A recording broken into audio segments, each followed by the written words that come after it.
All right. Good evening, everybody. Welcome to Saturday Night Greyhawk. This is DM Galabond, and you may be able to hear, I've had it turned down, but you may be able to hear some music in the background. This music is from Sirenscape, and this is from a sound set called Music by Talon.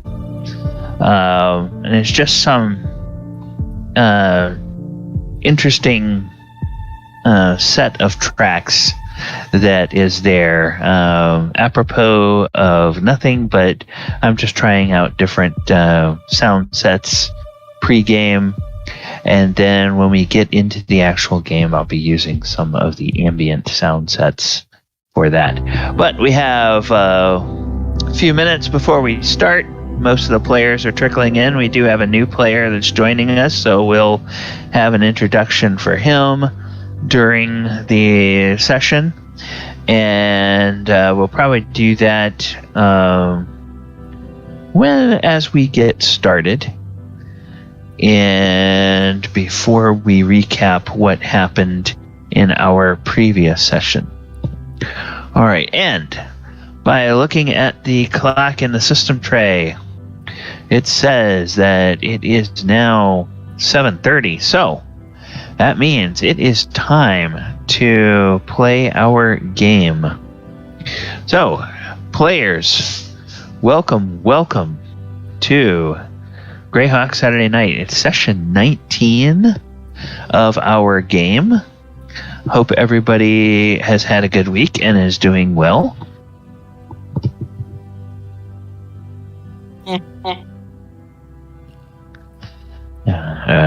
We all there? Maybe not mentally. Physically, I'm all here. I've got a 1-year-old. I haven't been there for a year. Okay. All right. I have to update this screen. But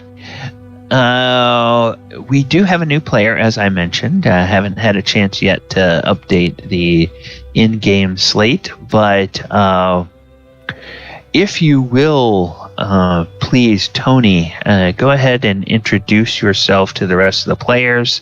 Let people know a little bit about you, what your experience with D&D is, and how and why you got into this game.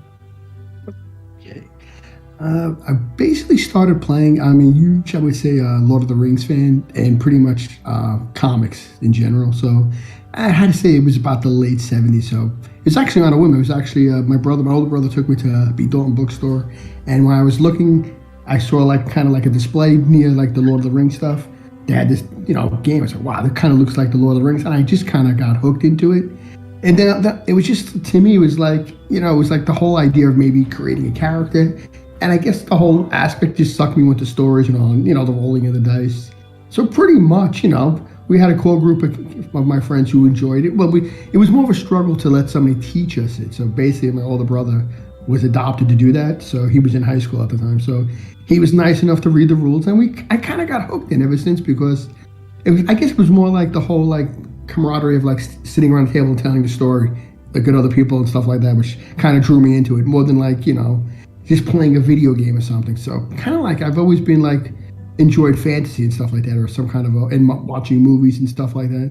I think it was the storytelling aspect of them more, and of course the character creation to be something else that you can create, in another, of course it's an imaginary thing, but I guess the escapism of it really too. I don't want to be too long-winded, but so ever since then I've just been an avid fan, really. Never made it to Gen Con yet. That's one on my bucket list, so I'm hoping to do that one day. Yeah, so yes. All right. Great. Yeah, and I know that nobody would ever be able to tell, but Tony is in New York City. So and we have people scattered all across this land, and we do have one player that I don't think he's signed on yet. One player who joins us from Germany. Wow. So it's 3:00 in the morning. for him. So, and it's like why he chose this time slot, I'm not sure, but He's a night owl. He's probably a night owl. All right, so thank you, Tony, for that introduction, and we're going to go ahead. Thank you for letting me join the group again, and especially you, Gally, for letting me in. Oh, hey, no problem. It was fun having you in the game in the Saturday group before when we had it a different time slot. So I think as long as this group was amenable to adding another person, I thought, yeah, sure, that'd be great to have Tony back in the game.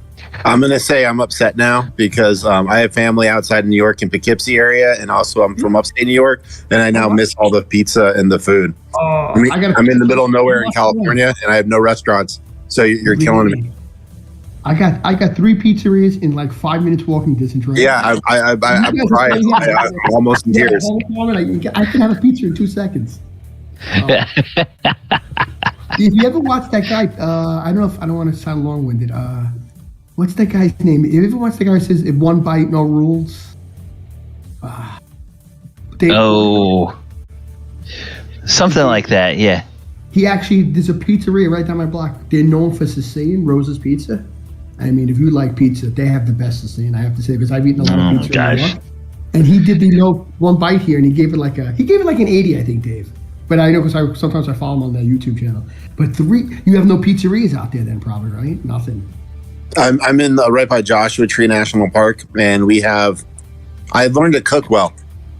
Let's just say I learned how to cook pretty well. Yeah. So you miss New York food. That's what everybody says. They miss like certain things. Yeah. Oh my God, yes. But we should get back to the game. But like the food thing just hit me. Yeah. Yeah. So if everybody wants to know where Joe lives, you can just go and look at the cover of an old U2 album. And, that's. I think that's where they took the photo for that cover. They did that at the park there. Yeah. All right. Well, last time we were in this game, our heroes had finally made it to the old tower, and they were getting ready to come into this place, and I have to change to our soundscape. Okay. All right.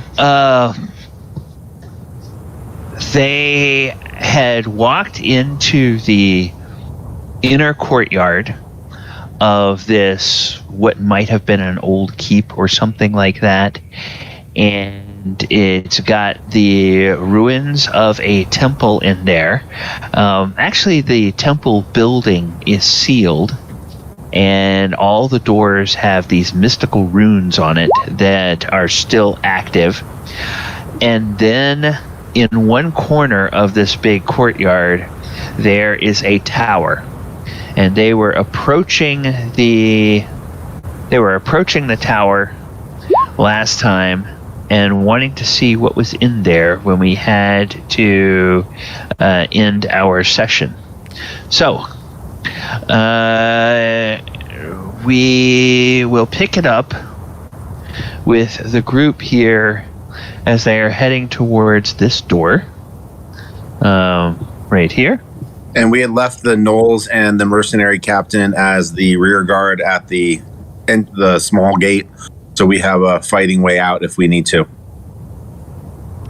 Okay, so they are back over on the other side of the courtyard. There. All right, and then I guess if somebody screams loud enough, they'll know to come running. Maybe.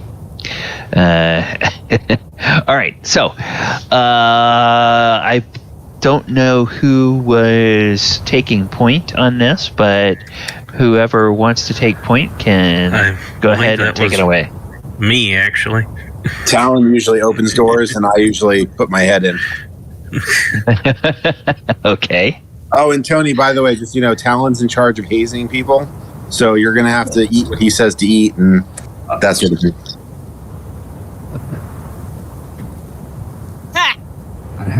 I should have a steel stomach. What's my... That was kind of a joke because we had an entire session talking about delicacies and individual choices on diet, but we'll talk about it later. But yeah, Talon, you should go first, and then I'll be right behind you.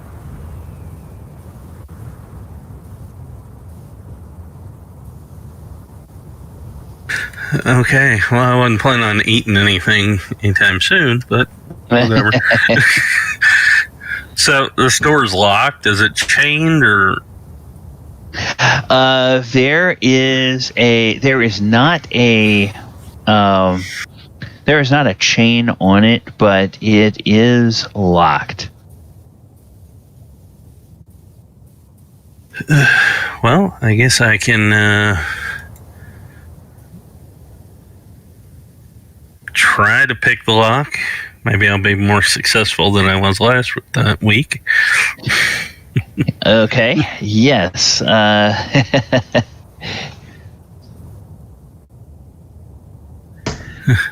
I fail the first time, the crowbar comes out. Yep.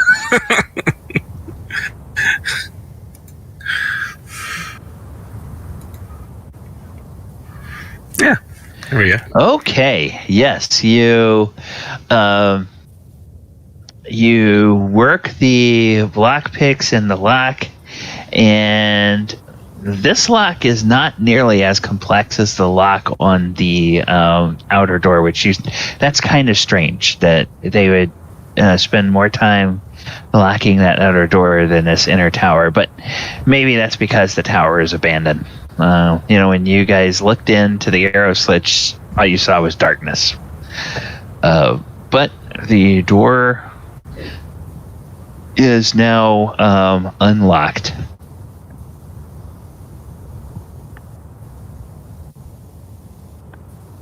You want to open it, Talon, or you want me to open it? Well, I assume it opens in. I'll go ahead and push it, and then kind of duck to the side against the wall or something. Okay. You open the door and duck aside, and you see a large interior space. And let me get a description here for you.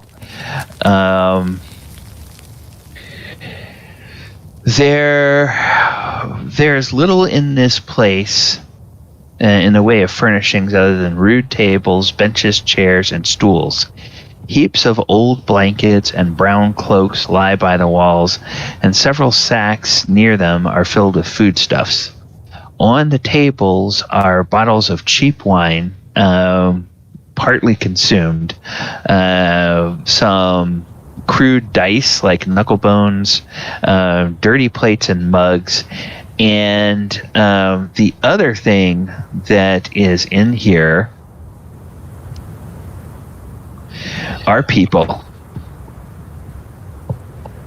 In fact, there's quite a few people. Well, hello. And the well. And when you see those people, one of them steps out and says, "Took you long enough to get here. We figured it wouldn't be long once Lareth came back. All right, boys, take them." And a series of crossbows are raised in your direction, and weapons are drawn, and it looks like they are all ready to fight. So, what do you do? Well, sweet. I'm wondering why Min's not up here doing her thing. Well, that's the thing is, Min was kind of like, Talon? Man, come here. Oh, look at everybody. Oh, this is wonderful. Oh, it's so nice to meet you. How are you? And Okay, you guys are having this conversation. If you guys are having this conversation, then we're gonna go ahead and roll initiative. Yeah, because I was going to say, as soon as she's like, oh, hi, oh, you're all here. Oh, that's wonderful. And she was going to cast sleep. Okay, that's wonderful. You can do that. And Grayson is not in this area. So Tony, you hear somebody talking in kind of a commanding voice, but you don't have any context for hearing that because you These can't walls? see any. These round bits are posts, and then there are walls that are about 4 feet high that basically act as a funnel for anything from the door. And these basically form barriers that somebody could duck down behind if they needed to. There are some stairs over here leading up. There's a couple of people with crossbows on those stairs. Those crossbows are trained at the door. Okay. At you guys. Everybody else is armed with either short bows, spears, short swords, or long swords. And so I'm going to go ahead and I'm going to bring these guys up and start rolling initiatives. You guys can remember, if you click on your character or on your token first and then roll initiative, it should automatically put you on the initiative count. So all right, so we have that. Then we have this. And yeah, just to make it quick, I hear voices now. The area that we're in, is this kind of like a shrine, or is it like a? No, it's an old tower. It's the first level of the tower is intact. The second and third level of it are collapsed, but parts of the shell of the tower are still up there. And you remember that when you came this way, you saw a bunch of ravens up there. And there was something weird. There was something weird about those ravens, but you don't quite remember what it is because you took a really nasty knock on the head. Gotcha. And I was here trying to survey, search around again for basically. You say it was working for somebody, or is this here like checking it out? No, you are here with a group of people. That had been sent from a village because of some disturbances in this area. I clicked on myself and then hit the initiative. Did it go through, or did I just not click it right and I need to still do it? I don't see you on the list yet. Did you get that little window for the any adjustments? It might be behind your character sheet if you didn't see that. Let's see, that was the sergeant. Let's get the leader.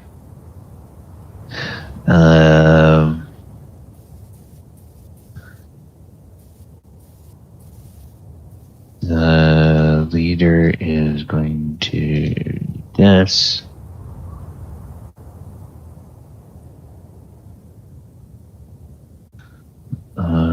Whoops. Okay. 10. Did I not click him? Oh, no, I did click him. Okay, it just took a while to get there. Let's do ring mail. Ring mail needs an initiative.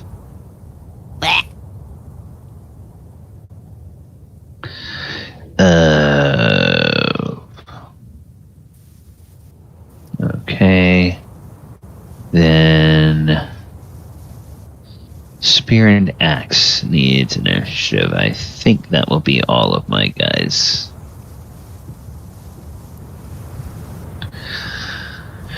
Of course, I'm just giving each group its own initiative count and not trying to do that for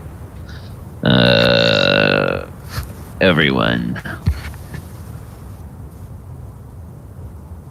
All right.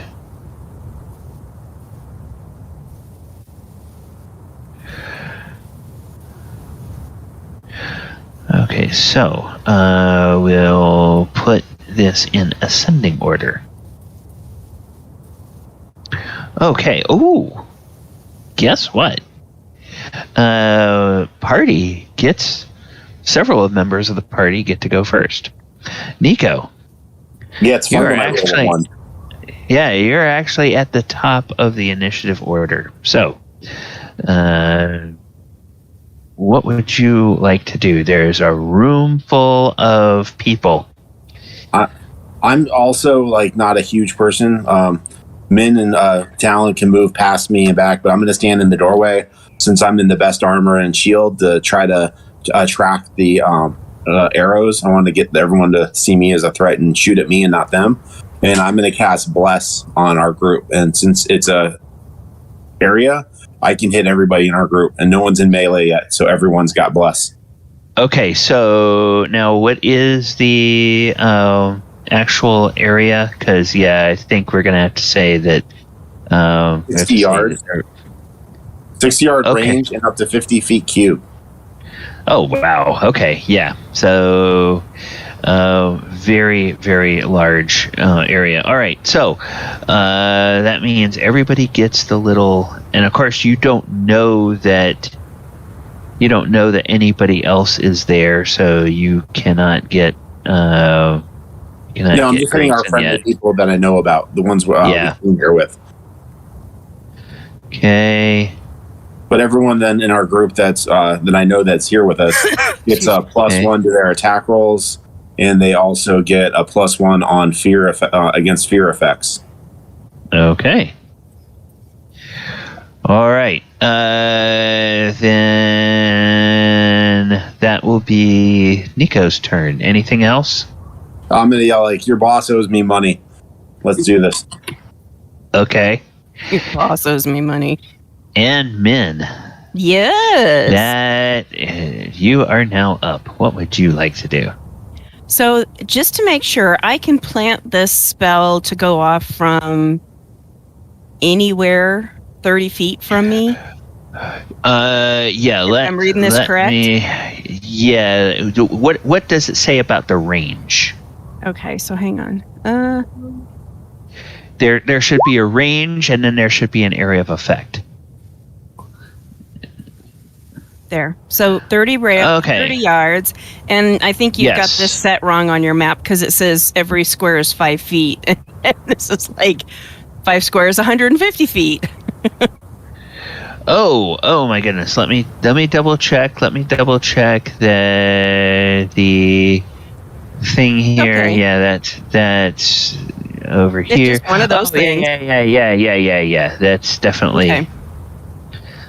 So it says 30 yards. Now it should be. Okay, fine. 30 yards. 3 times 5. Shit. Yeah. 30 yards is 3 times. Or That's 30 90. times 3. That's 30 90 times 3. feet. That's 90 feet. 90 feet. Wow. Okay then. And then the area of effect is that all the creatures need to be within 30 feet of each other. Now, it did go ahead and it did roll the hit dice. So it's first of all, can you ping where you wanted to place it? Right there. Okay. All right. Well, actually, if I do that, it's going to hit us here. So actually, actually, it's gonna start with the creatures closest to it, and then it's going to use up hit dice, and it will. And with a number of people in here, it's very unlikely that it would get back to you if you put it where you first put it. Okay, so I'd like to make it here so that it can bing, bing, bing, bing, bing, bing, bing. Okay, all right. So it goes off here. Yep. And the first thing that happens is that this guy falls asleep. And the second thing that happens is this guy falls asleep. And because it only affected 2 hit dice of creatures. Oh, man. God damn. Then... How did it work the other way? In this edition, it's a variable number of hit dice. And sometimes the roll is really good, and sometimes the roll is crappy. Crap. You roll 2 1s on 2d4. Yeah. Sucks. Doesn't being blessed give me any advantage on that? I don't think it does. It gives them on attack rolls, but that's not an attack roll, unfortunately. Oh. What is blessed? Is it gives you like everybody a +1 to hit then, or is that? Yeah, basically. And then if they do some sort of fear effect, it gives us a +1 to our saves versus fear effects. Oh, wait a second. I realized something. It actually, these guys count as 1/2 hit die monsters. So you actually put 4 of them to sleep. Okay. This guy has too many hit dice, so he's not affected. It just ignores him. So she casts it, and she only sees 4 of them slump, and she's like, shit. Okay. Now, do you want to stay there? Because remember, in this edition, rounds are a full minute. So do you want to stay there, or do you want to move somewhere? I'm going to move back for the moment. Okay.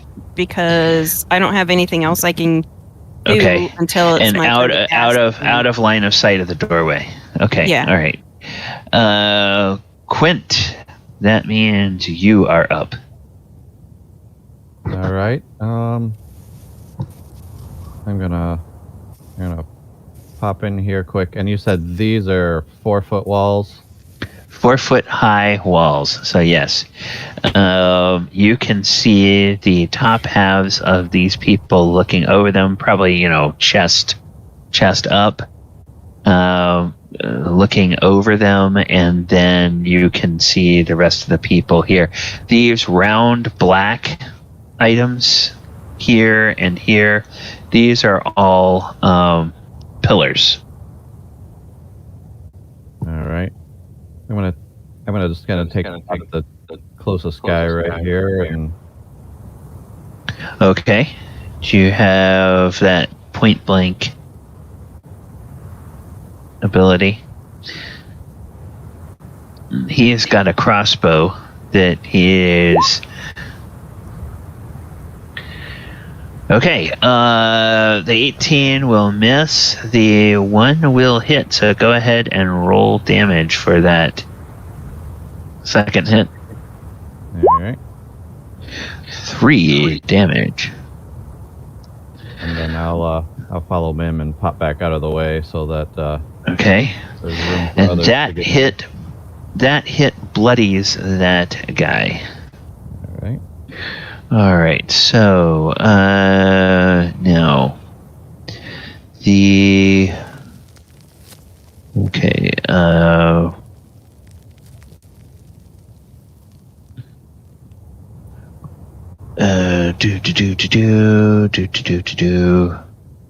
Okay.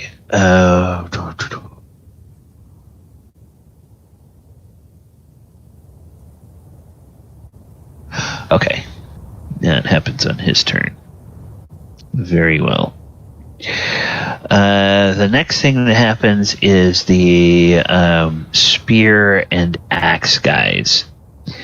And the spear and axe guys, they come over here, Oops, not the guy asleep. The guy asleep stays asleep. This guy comes over here.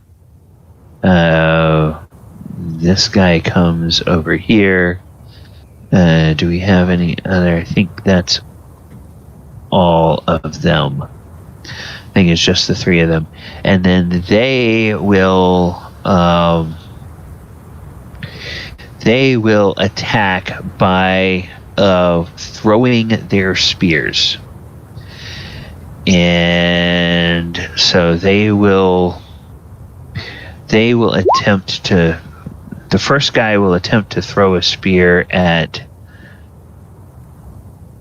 I'm calls at them, like laughing and saying, "You think you know how to use axes?" That he'll try to throw it at Raven because Nico looks like a big metal target and probably is harder to hit with a spear. So he will attempt to throw at. Okay. Whoops, I'm sorry. Ignore that. First we have to see if he hits. AC 11, that's going to miss. The second guy will move over here, and then he will throw at Talon. Ow. AC of 6. Talon, what is your AC these days? Nope, that'll miss. And then he backs up, and then the third guy steps in where he can see Talon, and he will throw an AC of 7. So 3 spears come towards Talon, and 3 miss. And they then pull their axes out, and they just sort of hold them. And they kind of look back at their leader. Archimedes, you are up.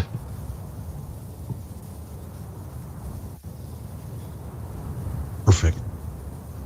Oh, I saw Min come back. Yep. Talon came back. No. Quint came back. Quint came back out. Came back. I guess we're doing a little bit of a volley. Oh, I'll run. Yeah, because you have two of the short characters shorter characters are in the front. So if you have a ranged weapon, you can potentially just walk up behind them and shoot over them. If you, because of their size, they're not. You can move through their space if you need to go in and then come back out. Oh yeah. Right up through here, and first guy, that one there, I guess. Okay, this guy. All right. Lower center of gravity. Okay. All right, Nico. Actually, go ahead. And we're going to be shooting arrows. Arrows. And you have a +1 modifier from Bless.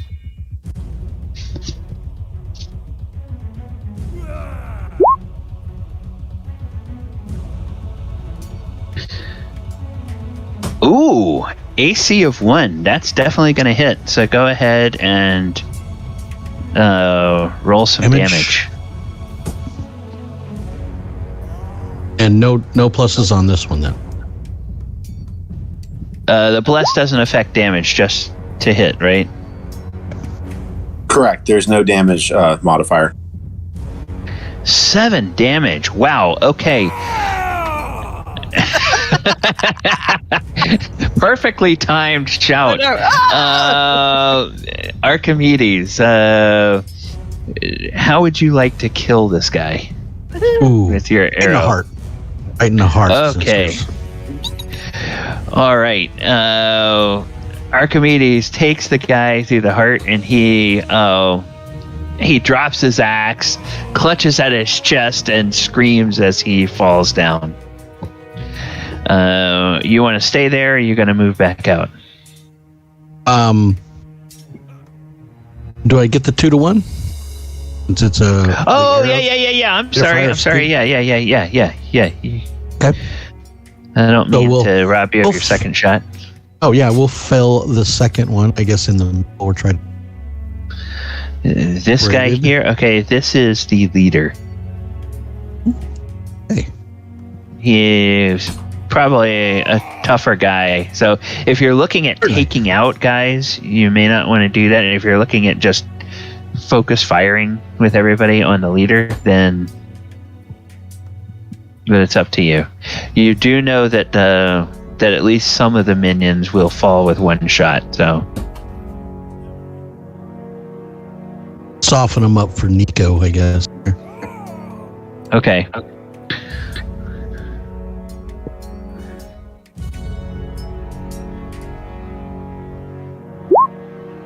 Okay. Shoot, and that doesn't hit anybody.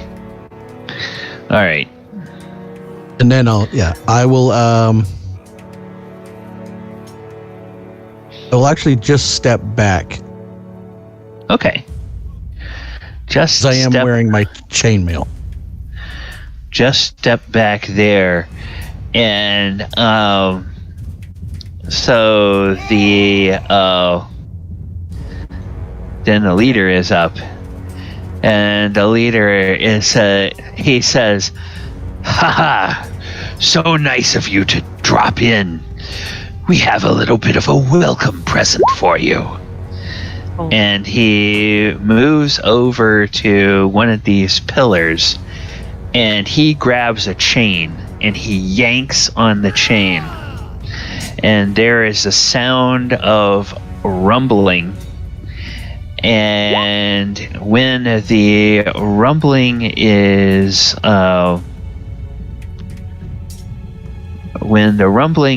all over,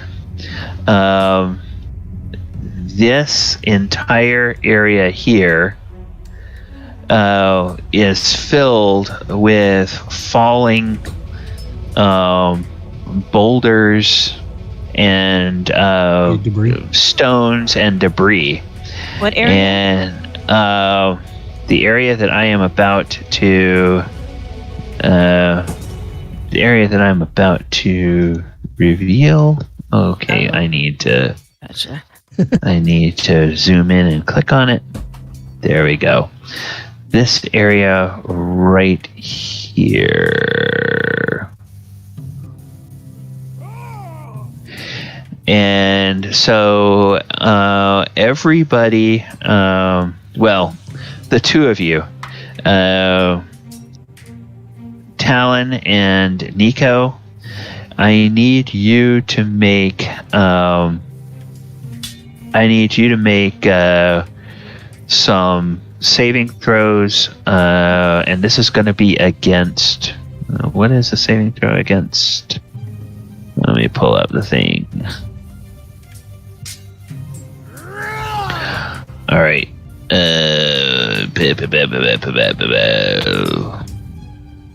Hold, please.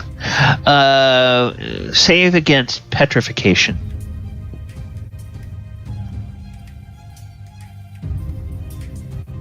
I got +1 with the. Not all saves. It's just fear saves. Right. Okay. Okay. So that's a save from Nico. And then Talon, go ahead and roll your save. Well, I did, and I hit the button. Okay, it's not showing up yet. Yeah, I know, and I hit the button on the pop-up, so I don't know what's going on. Let's see. Yeah, nothing's hiding from me. Okay.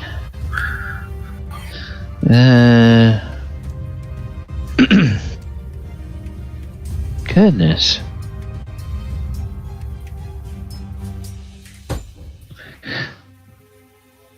Oh, I know why. And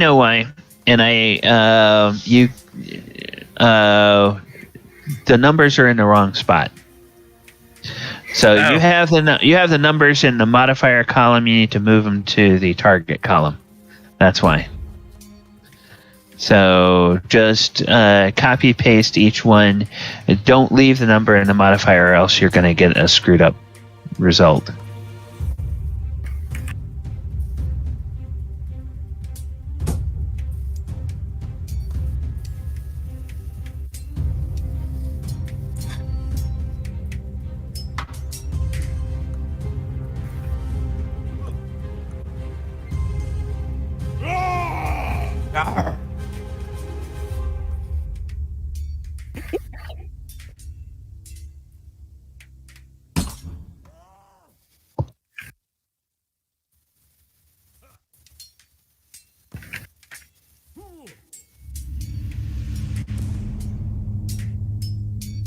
Hey. Well, I can try this again.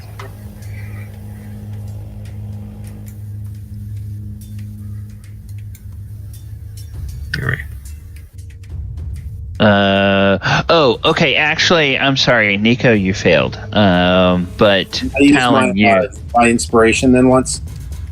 Yeah, because in saving throws, you're trying to get above the target number, not below the target number.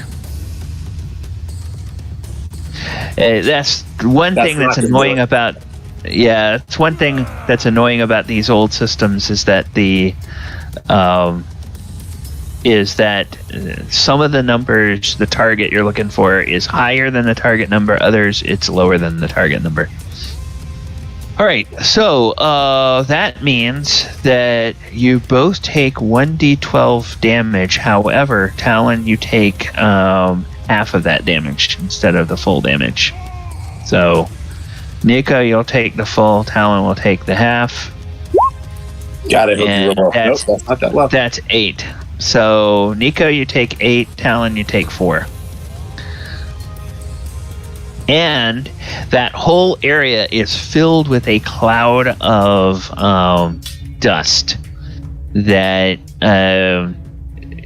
Talon and Nico, you're going to start coughing and choking from that dust if you stay there. And everybody else, you can no longer see into the interior of the tower because the door is completely obscured. Doorway is completely obscured by dust. Would a dwarf be having problems breathing dust through my beard, which is a HEPA filter? You would be coughing, but problems breathing, no, you're not gonna like choke out or anything like that. So that's his turn. Talon, you're up. I see you moved back. Is there anything else you want to do at the moment? Not really. I'm just going to kind of move out of the way. So I'm not blocking anybody else from getting in there right now while I assess myself and what I'm going to do. Actually, I do know something I'm going to do. I'm going to use a potion. Okay. Cool. And Gally, those guys with the skulls, those are guys who are asleep, right? From the spell? Or? Yep. Okay. And I know that some of you are doing so, but those of you who wish to can click on the little badge on Discord next to my ID, and you can listen to the sounds of the battle music that are going on. And that was my roll for the healing potion. Okay. So yeah, you can't heal more hit points than you had, so yeah. Successfully you are back to full health. Okay. All right, so you backed up, used a potion. That means that it is time for the crossbow bandits. The good news is they can't see very well. Well, they can't see very well there. If Arcturus were here, he would be able to see what happens. He would be able to see that they throw black felt curtains aside and step up into these arrow slits. And these two look, and I need to do something. Okay. No, can't. He doesn't have a line of sight to anybody from that arrow slit. And he doesn't have a line of sight to everybody from that arrow slit. So, because this is obscured, and because there's no attacks from the other two arrow slits, even though these guys go up into these arrow slits, there's nothing for them to attack. And the cloud of choking dust obscures them just as much as it obscures everybody else. So they kind of are at a loss for doing anything.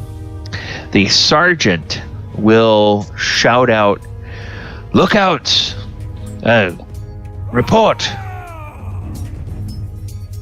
And then he'll also say, "Oh, the rest of you men, get ready. When the dust clears, after them." And you hear the sound of booted feet scrambling, sounding like they are moving closer to the door. But you guys at this point cannot see them because they are obscured by the dust. Okay. And then these guys will get in position over here. And then we are at the top of the second round. And Nico, you are up. I'm gonna hold the middle of the door. Where was it? Right there. So I'm being my own bulwark against the evils coming, and I'm gonna cast protection against evil on myself, or protection from evil, which gives me a +2 to any saves from effects, like spells and stuff from evil characters, and improved mental defenses. But it also makes all evil aligned characters have a -2 to attack me. Okay, so let me find a good... So right now, my character modifiers are a +1 to hit on attacks and a -2 to hit me from attacks from evil characters. So if assuming they're all evil aligned, then they would need a -5 to hit my AC. Okay, which means that they'll hit you on a nat 20 and nothing else. Probably. Because of their most of them having crappy VACO scores at this point. All right. And I yell back to my friends, "I've got the door. Do what you need to do to weed them out. I'll hold them." And Nico, since you are right there, I'm also going to put, and since you're at the top of the round, I'm going to let you be our counter here. So there's a little 2 on you. Okay. And when that counter goes away, then the dust will clear. So you're there and you can't see anything. You can obviously hear that. But you've done that. You've cast your spell. It sounds like there's a lot of people jockeying and getting in position, but they're in no hurry to run through that dust either. So what would you like to do? And just for flavor, because I've got the like I said, I've got the spell. That was my action, so I don't have any attacks or anything. I've got movement. I just moved myself into the very middle of the doorway, so my team can move up behind me and out behind me as they need to. And then I'm going to start hitting my shield with my battle axe and talking trash. How they're all related to diminutive giants, that their beards are curly like the short hairs of a goblin, that sort of thing. Okay. All right. You give them some strong insults there. All right, and next we come to Min. Okay, Min, there's a I'm not going to call it a stalemate, but there's a bit of a lull at the point because you guys can't see in past that cloud of dust. They're not coming through that cloud of dust. What would Min like to do? Well, I would like to go scampering up. Scamper. Do. There's a wall of dust there. Okay. Can I slip past? So all of this squiggle line is dust, right? Right. It's dust. You can't really see through it. It basically, you're basically blind to anything beyond that cloud of dust at this point. Do I at least remember when I cast my sleep spell, since I had to do a quick look at the room to see where I was casting it from?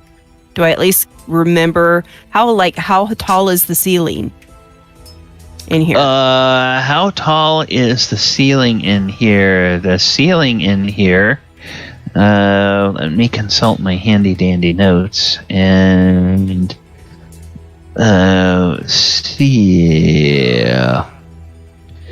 Interior of the tower. Interior notes.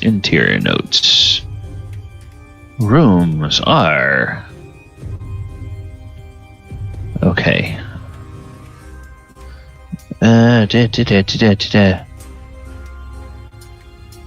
Well, it doesn't say. I'm going to say because it's a tower, and it's a big stone tower, I'm going to say that its ceiling is 20 feet tall. Okay. So I want to do what we did last time in the camp for the webs. I want to cast webs, knowing that I want to go basically however we did it last time. It says here, let me roll the template here. Basically, it says 40 feet high, 20 feet wide, 10 feet deep, but I'm thinking, can it go on its side so that it's 40 feet wide, 20 feet tall, and 10 feet deep? Yeah, I'm saying, you could probably... Because otherwise, 40 foot tall, I'm going to hit the ceiling and then it'll splatter all over the ceiling, and what's the purpose of that? I'll give that to you. I'll say it says I have to anchor it, so I'm thinking... Right, you can anchor it, between these walls. There's... Right there. And then it'll be 10 feet. So it'll get a whole bunch of these guys.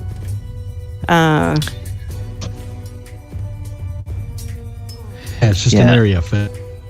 I am going to get... Yeah, it doesn't say it has to be 40 feet high, 20 feet wide, and 10 feet deep. It says it can be up to, so you can use those dimensions. You can. It has to be at least 10 feet thick. So it can be 20 or 30 feet thick. Okay, well, we could just do 10 feet tall, because I truly doubt there's anybody there that's 10 feet tall. The thing of it is you just need 2 anchor points. So one wall to the other wall. And then make it 10 feet high, 40 feet long, and 20 feet wide. Yeah. Okay, so we're gonna do from here over to about here, and then we'll anchor it up here to the banister of the stairs, and then back over here. Okay. There we go. So that whole area now is filled with webs. And you hear people go, "Oh, what? Oh, here!" Ah! And there's no way out. Yes. And wall of webs across, almost like Yep. Wall of spider webs that basically blocks off them and traps them right there. Nice sticky webs. Okay, so that's your spell. Why, yes. Now, yes, it is. with a full movement, full minute of round, what would you like to stay there or get back out of the dust? Well, at the moment, I kind of look at the others and turn around and kind of saunter off, blowing on my fingers like, there you go. Now, Nico and Archimedes, you can't see what... You can see that she cast a spell, but you can't see what the effect is.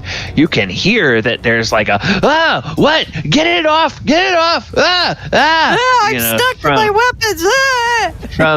From inside, but you can't tell exactly what she did because you can't see the effect of the web.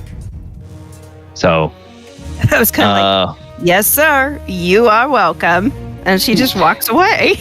Okay, so go ahead and put your token where you want it to be. Yep. And seems very pleased with herself.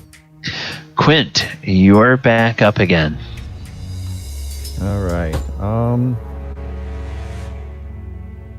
So that there's no rubble where the squiggly lines are that we can see. It's just.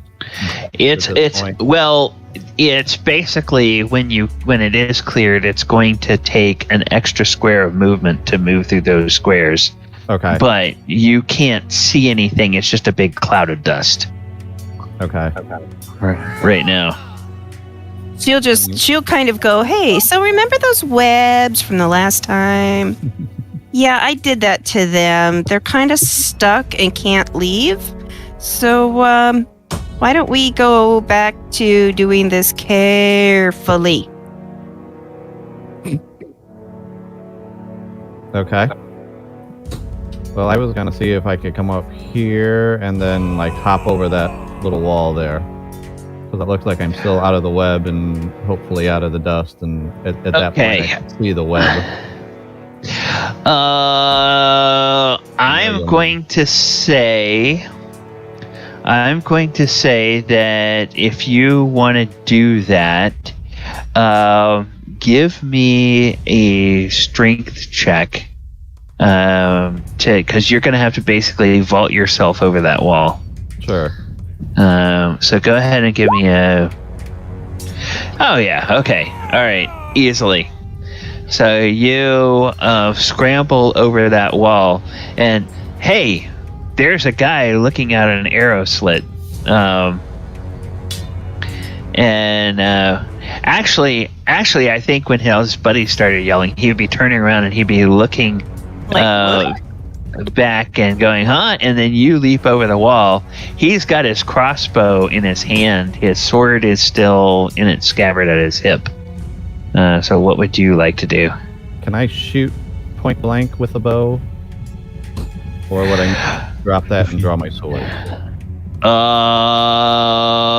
Let's see. Now, I think when you're in melee range in this edition, do you suffer penalties for shooting a bow from melee range, or is that what the point blank does for you? It allows you to shoot in melee. No, point blank was you had to be at least 5 feet away for that. Okay. Then I'm gonna say that you would take a -2 penalty to try to hit him at in melee range. Okay. So it would probably be easier to hit him if you draw a sword and hack at him.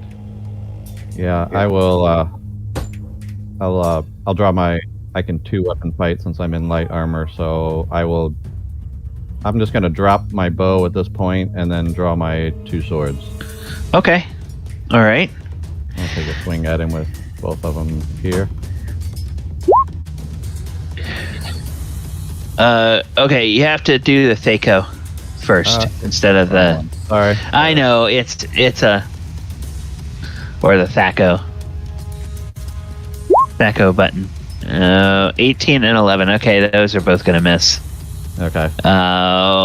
Then you can pick up your sword, and let me take a quick peek here. What is your speed? Is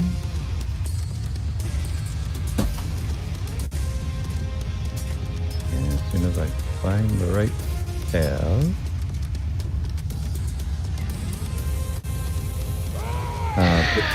I've got a 12 there. Okay, which is all right. You can, if you want to, you can make another strength check to try to leap over that wall and get out. Otherwise, you can just stay there if you want to. I'm just gonna stay here. I'm kind of keep him from maybe trying to help his friends that are trapped in the web. Okay. All right. That's a good idea, but that's what I'm going to do. Then, now let's see. I've got to look at your. Okay.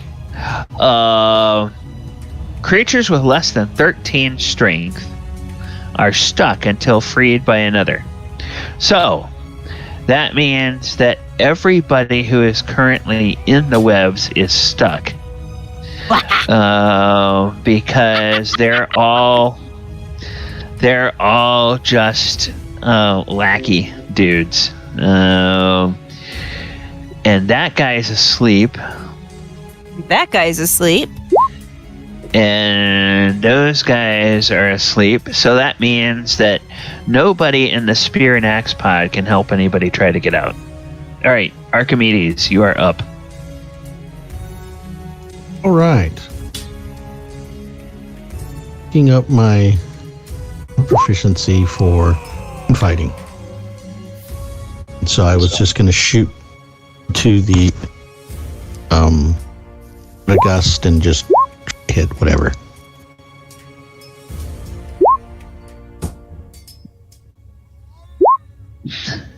Your parents were drunk and cried a lot.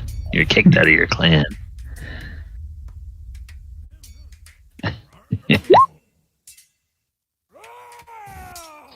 Okay.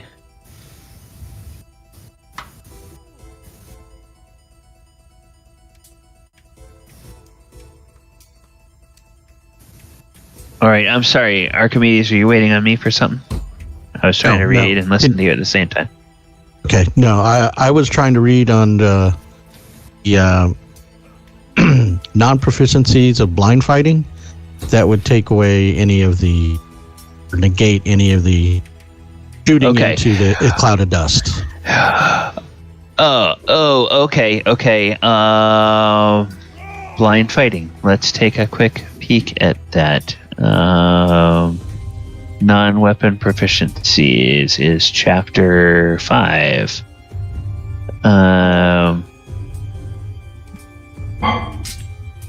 It's just like it gives me a. Okay, it says modifier 0. I didn't have it on there. Character with blind fighting, poor or no light, total -2. Okay.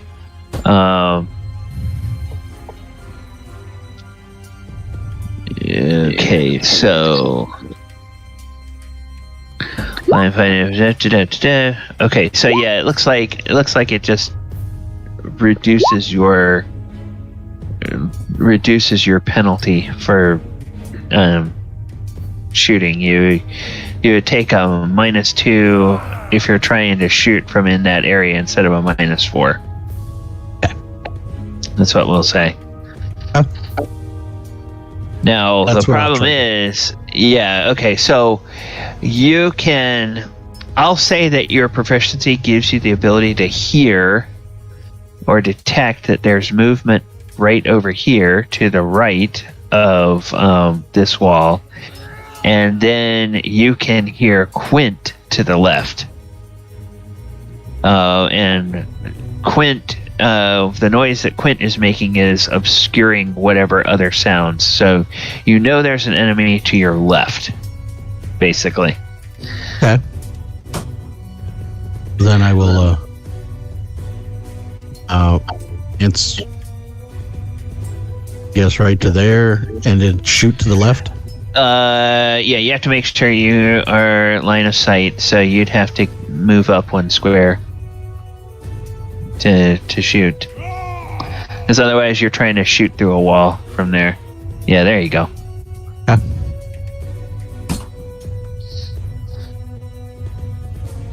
So when you do your shot and a modifier, just put -2 instead of -4, because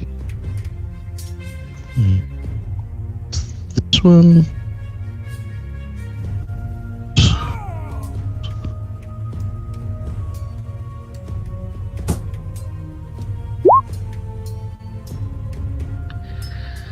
Uh, 13 is gonna miss, and then with your second shot, 14 will miss. Okay. Do you want to stay in that? We're move back, and we'll just move right on back. Okay. All right.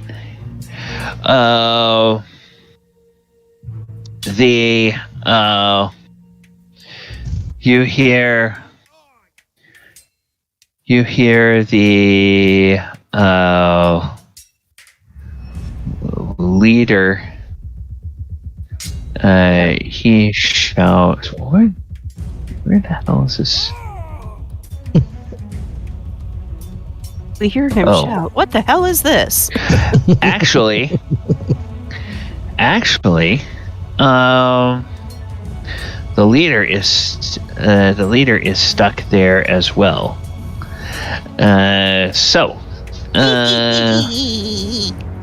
Yes, you hear him grunt and struggle, and he calls out. He says, "We need reinforcements."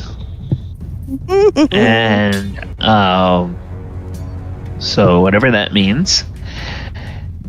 And then let me just double check here.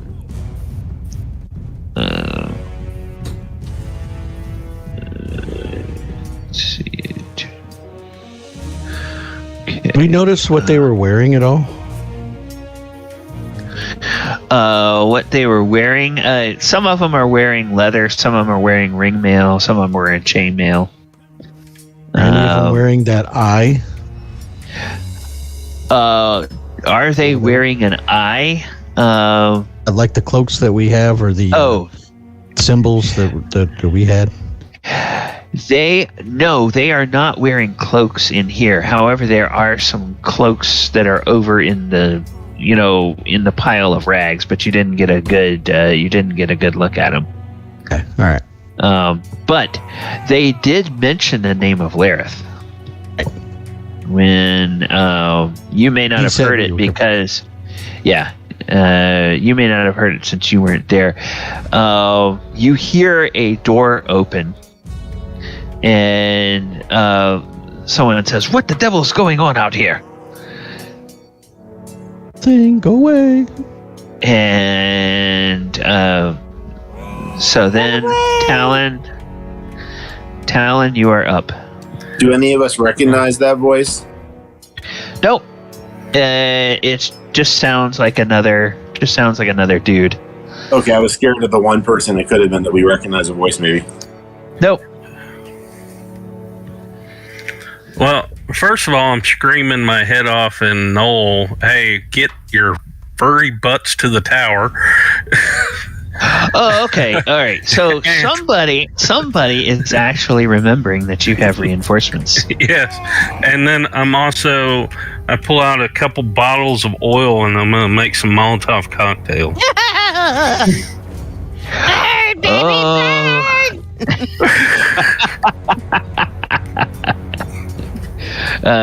Okay, let me while you're doing that, I'm going to go to this other map and I'm going to find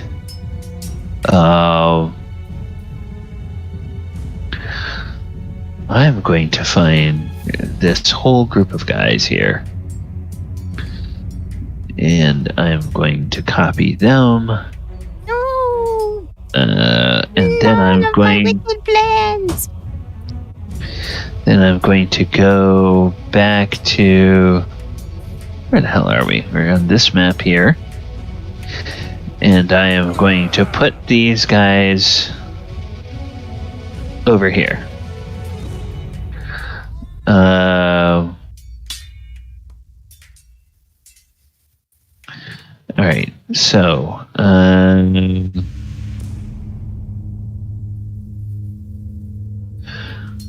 just going to move them down to the bottom of the map.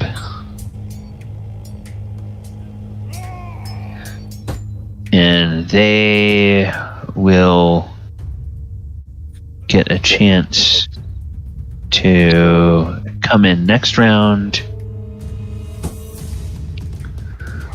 So this is actually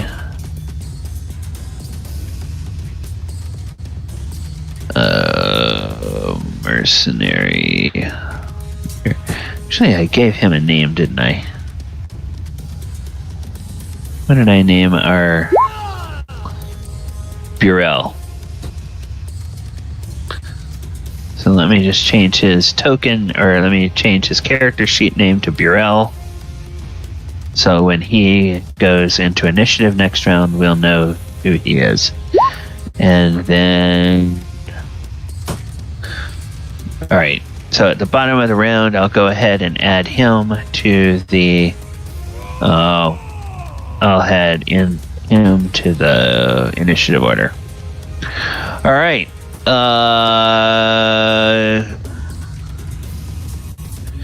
So back over here to it's him. Hey, Arcturus or Marcel, welcome. We're in the middle of a fight.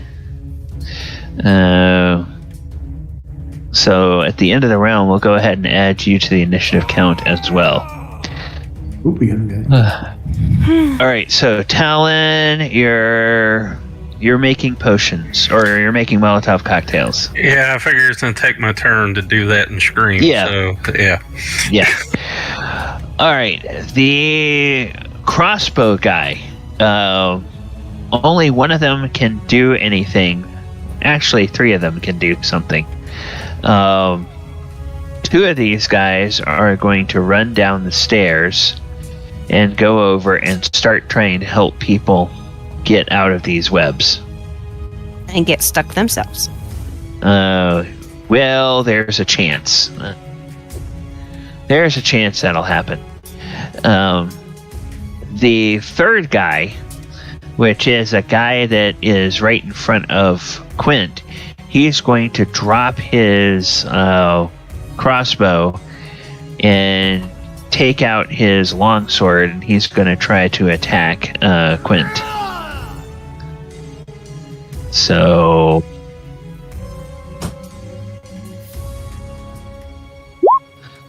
he hits an AC 15. So he misses Quint. Then yeah, I guess this guy would come out here because of that. Then on the next turn, and the turn of the sergeant, the two sergeants who are not caught in the web, they come out of their quarters and are like, "What's going on?" And they see this, and good God, we're under attack. And and the other ones are like, "No crap, do something." And it's like, "Well, I can't. There's all these webs in the way." Burn them, burn them. And then the ringmail guys. Okay, there's a ringmail guy that is not in the webs, but now it's so congested, there's nobody he can get to help. So he's kind of, yeah, you done a good job there, Min, of sort of blocking up the whole, gumming up the whole works. Yep.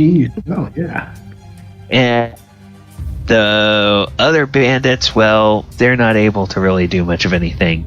Actually, this bandit is going to try to help the leader get out. Okay.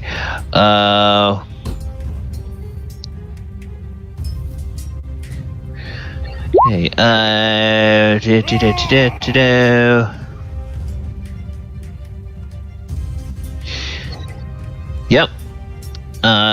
It's gonna take him a full round to try to help the leader get out. So he's got the leader has two guys helping him get out. It's gonna take a full round. But we're at the end of the round, and so before we start the next round, there are a few additional people that need to go on the initiative order.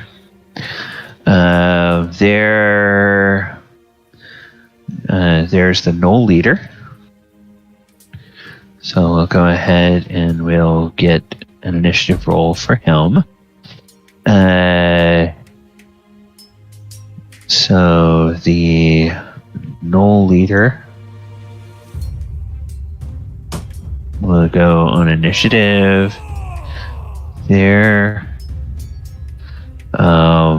Burrell will go on the initiative tracker.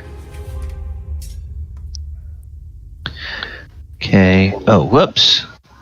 I screwed that up. What did the Knoll leader roll? Oh, they both rolled a 7. Okay. So let me add a turn for him. And his is a 7 as well. Okay. All right. Then the regular Knolls will go.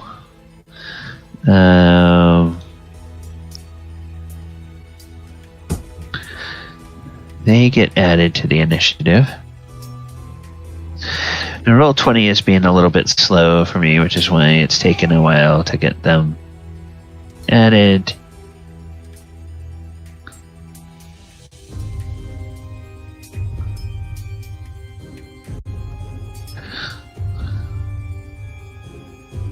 Okay.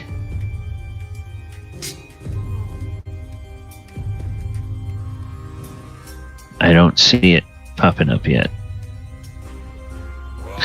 Let me try that again.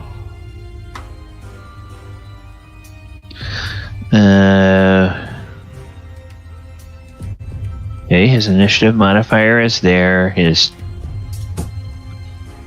token is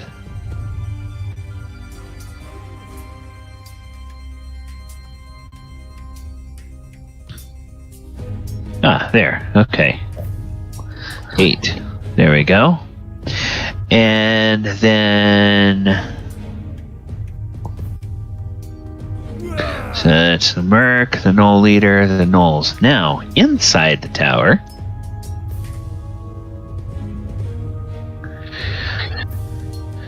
there is a brigand leader.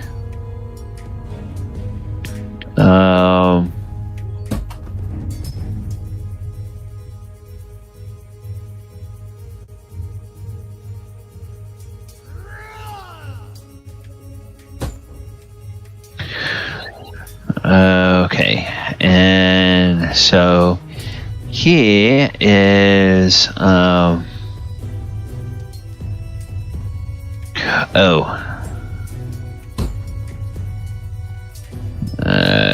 going to do this. I'm going to really quickly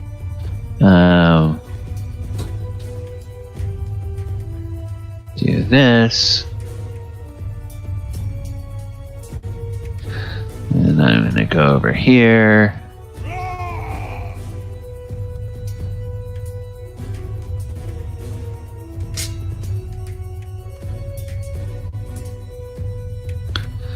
Okay. Where's this?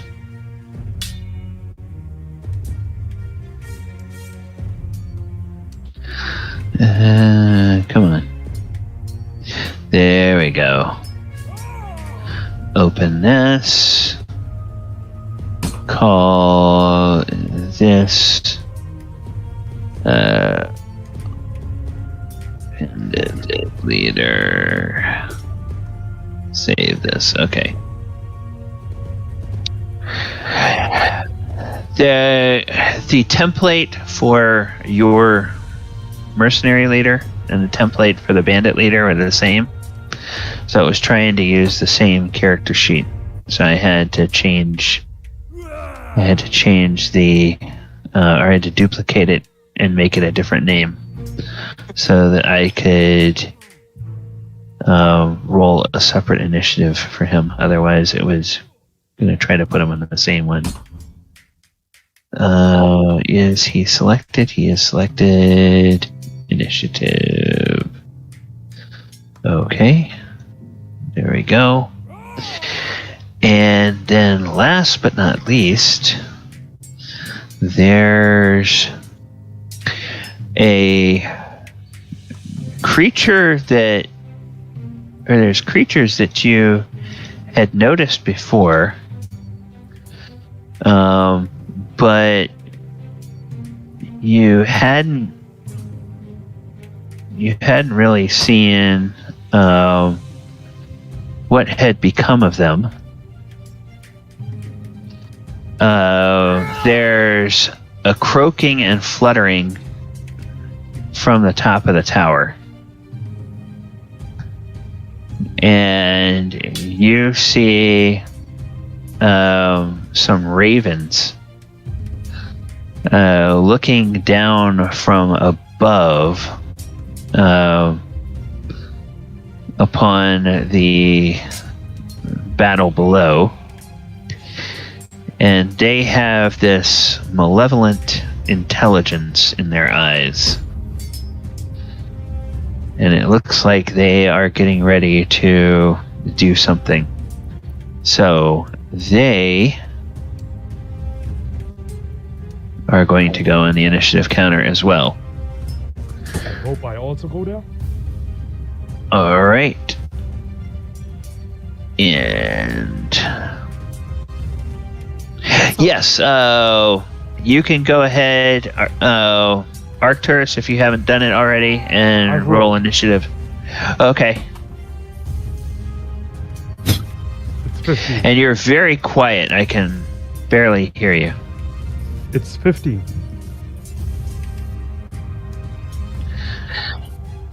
Okay. All right. So why is that not showing up there? All right. Had to do this twice for another group of characters. We'll try it again to see if...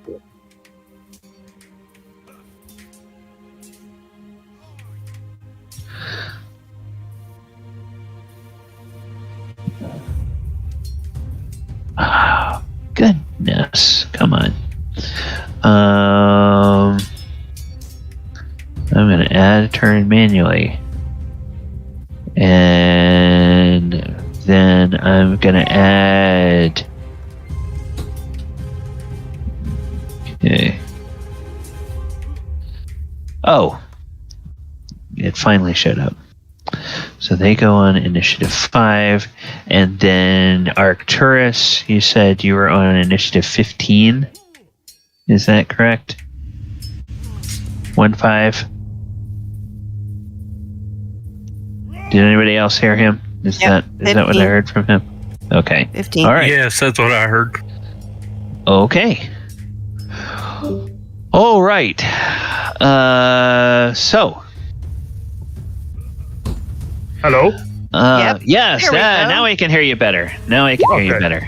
All right, wonderful. Marcel, we have a new player joining us tonight, Tony. Oh, really? Okay. Tony is in New York City. Marcel is in Germany. Hello. How you doing? Good, you? Pretty good. I'm gonna say, how's the weather out there? But is it cold yet or no? Yes. It is. Wow. Okay. It's quite cool. Okay.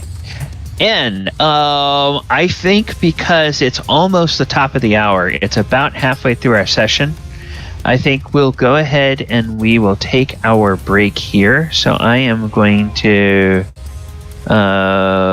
go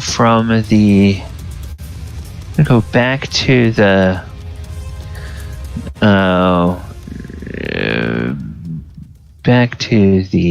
music, and I am going to just where was it? It was, here we go.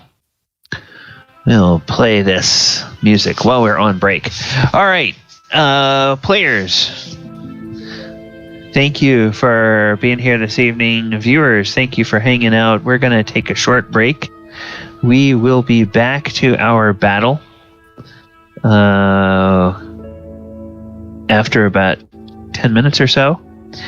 And hopefully we can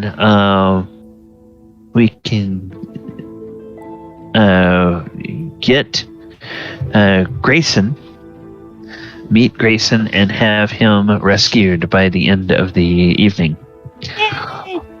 All right, I'm gonna go ahead and mute myself while I go on break. You guys can feel free to stay here in this channel. Remember, this is the channel on the stream. Otherwise, you can move in the Discord over to the off stream and chat, and conversation will not be on the stream during the break. All right, so I'll be back in a few minutes, and Marcel, glad you could join us for the second half of the session. Also glad.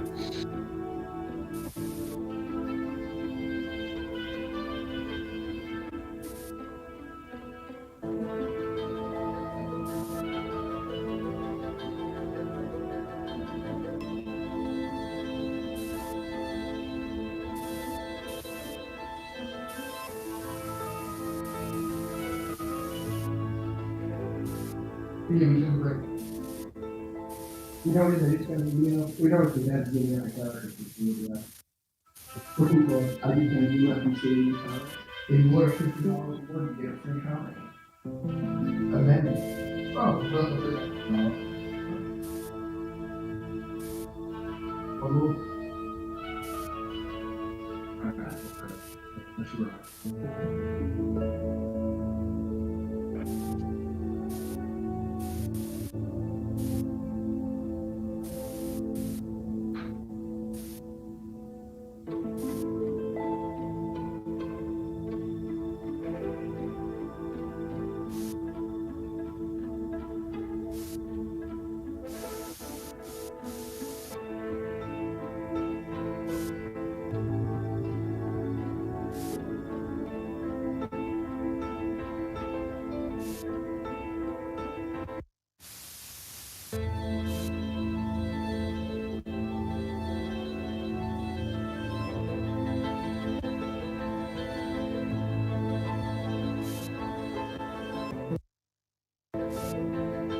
All right, chat. You guys are listening to music from Sirenscape. All of the ambient sounds that you've been hearing tonight, whether it's music at the break or the sounds of battle during the combat, are all part of the Sirenscape app. It's a really cool app that adds a lot of interesting stuff for your tabletop games. So go check them out, Sirenscape.com. And they are not a sponsor of our stream, but they are a really cool tool that you can use. All right, we're going to go ahead and turn off the break music and bring back the combat music. And I'm going to bring us back to the battle map. And I'm probably going to recenter this a little bit and zoom us in a tad so that stream can more clearly see everything that's going on. And then we are back to the top of the round. And Nico. So the first thing that I need to do for Nico is I need to change that from a 2 to a 1. Can I see behind me, or is it just in front of me that's obscured? It's just in front of you that's obscured. So I could see the people coming up from the back, because I remember hearing either Quint or Talon yell for the gnolls and the mercenary captain. Okay. Did you put that one on the other thing, or did I do that? I haven't put one on anything. Okay. All right. Then, I see. It was because of the way it was interfering with those tiles. Okay. You should only have 3 symbols on your token, which you do now. And now it's all set. All right. So you are up. Yes, you can see behind you. Okay, the range of the bless, I was wrong. It isn't 60 feet, it's 60 yards, and then the area of effect is 50 feet cube. So I'm going to step back, look at the group of people coming, cast bless on them. They're only 45-foot spread, and they're less than 180 feet away. And so all the gnolls and the mercenary captain are now blessed. And then I'll step back into the middle of the doorway, banging my shield and talking about how Lareth is a wimp and that they all like regular cheese and they can't handle stinky cheese because they're weak like that. Okay, so all of these guys get the bless on them. Okay, let me go ahead and add a little bless thing. And that means for your allies now, it'll be +1 to their attacks, correct? Yeah, and in terms of the NPCs, the +1 for the fear save also applies as a benefit to morale checks. Okay. All right. Oh, actually, that... And then I'm going to yell out for the range. Everyone with range, pick and take out your targets from range. I just want to double check something. You did during your rest. You did use your poultices on anybody that needed it, right? Including the your mercenary leader. Yeah, and everyone heals 3 hit points if I'm around overnight. Okay, all right. He was down 2. I remember you had a long rest, and I thought you had done that, but I just wanted to double check. So now he is back to full. All right. Because I hadn't adjusted him after that battle. All right, so that is you. Anything else? Just holding the door and blocking it so people can't get through me that easily. Okay. All right. You all become aware of something as the ravens take flight from the top of the tower. From your vantage point, where you have been looking at the ravens, both from far away and up close, as long as they're sitting on top of the tower, they look like normal ravens. As soon as they leave the tower, you see that these are, in fact, giant ravens. They have about a 6-foot wingspan. And they're as big as an adult human. And their wingspan is as big as an adult human. And they look like they are going to come down and attack the people that they don't recognize. So those of us wearing the white cloaks, they're still confused about? Apparently not, because they are after you. You're not sure. You guys thought it was your black cloaks that made them stop, but perhaps it was some signal from the people inside the tower that made them stop croaking and flapping and raising an alarm when they first saw you. So they are now going to come in, and let's see, we'll have how many can we get onto each of you guys? I guess we'll have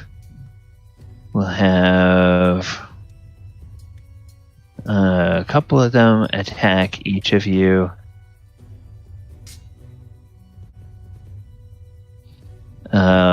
And then they can't get at Nico.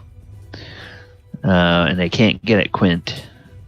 So then the rest of them are just going to go and fly over towards the gnolls and start attacking them. So let's grab these guys and bring them down here. And we'll grab... Oops. Dang it. I knew that was going to be a bad idea. Bring that over here, and then bring these guys over here. Alright, so we'll give them as many attacks as they can handle. Alright, so we're going to start at the north end of the map with those two that are attacking Archimedes. So, what? Yeah. Let's start with Archimedes? Yeah, they each attempt to attack you. Now, does it do anything to does the Blessed do anything to their attacks against you? No, but where Arcturus is will make a difference, because he's got an area aura that gives evil things a -1 to hit. Okay. All right. Arcturus, come on. Stand next to me. Oh my goodness. The first Raven hits Archimedes with a -4 armor class. The second Raven... Wait a minute. What? That can't be right. Wow. That can't be right. Why are you rolling a D4? These are TPK Ravens. Wow. Okay, hang on a second. It didn't take. The THAC0 didn't take when I put it in. It didn't register that the THAC0 was a 14. It said the THAC0 was a 4. It's like, no, they don't have a THAC0 of 4. I'm a dead man. Level 16 No, I'm fighter. gonna redo those attacks. So, well, that one hits an AC 2, and the second one hits an AC. So they both still hit. Okay. All right. And then each attack is with their beak, and the first attack with its beak does 6 damage. The second attack with its beak does 3 damage. Ouch. So yeah, the 6 was max damage. It's a 1d4 plus 2 with their beak. All right. Then Min, you have two ravens trying to attack you. Okay. AC of 9 and an AC of 13. So I think that's gonna. My both AC of those are gonna is miss 8. you. And they both miss you. Okay. All right, and then yes, thank you, Archimedes. That's great. Okay. I need another raven to go over and attack Talon. So We were fine with one. Talon, you're kind of in the edge of that aura there. And remind me, Arcturus, what does your aura do? It gives evil things a -1 to attack. -1 to anybody? Okay, so these guys will get -1 to attack. To attack the halfling. So remember this, Talon. The Paladin is doing something nice for you. Just by being near you. I don't have a problem with the paladin. He understands my dietary needs. His imaginary god is the one who's saving you. Yes, his imaginary god. Okay, AC 7. Does that hit you? No. No, I don't believe so. But the 0 will. The AC obviously, 0 will yes. hit you. Yeah. Okay. So takes max damage again. 6 points of damage. All right, and then Arcturus, you get the -1 against you as well. Mm-hmm. AC 14, that's a miss. Oh, yes. And AC 12, that's another miss. Yep. Okay. All right, then these guys. So 2 of them will attack this one gnoll. 2 of them will attack this gnoll here. 2 of them will attack this gnoll here. And then 2 of them will attack this gnoll over here.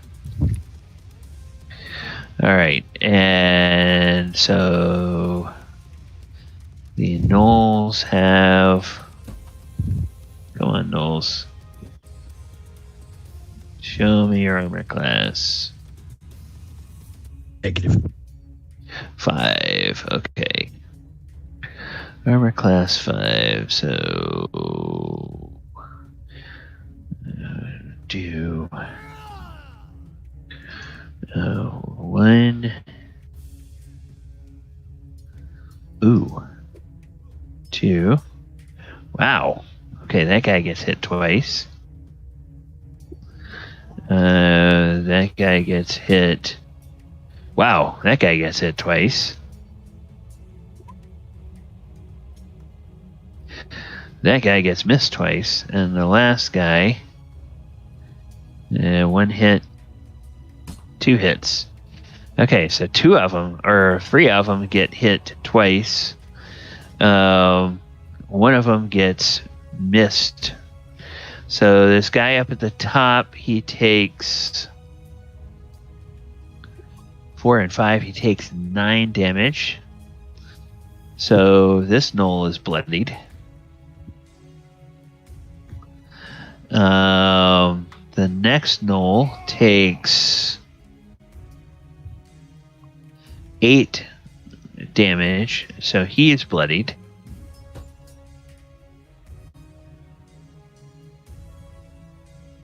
And then the last gnoll takes 11 damage, and he's bloodied. So, I mean, from the tower defender's standpoint, it's a good thing they have these ravens. Otherwise, none of them would be able to do jack crap to you guys. All right, so that's the ravens. Now the gnoll leader, he is very angry, and he is going to run up to this raven, and he is going to try to attack him.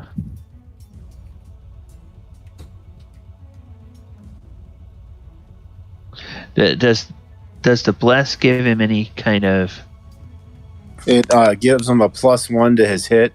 And I had yelled out, I don't know how many of them will listen to this, but I had yelled out for anyone with ranged attacks to use their ranged weapons, because hopefully they'll get multiple attacks versus just one attack. Okay.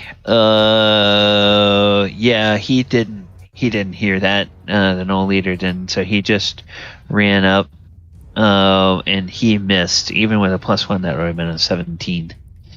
The mercenary leader, Burrell.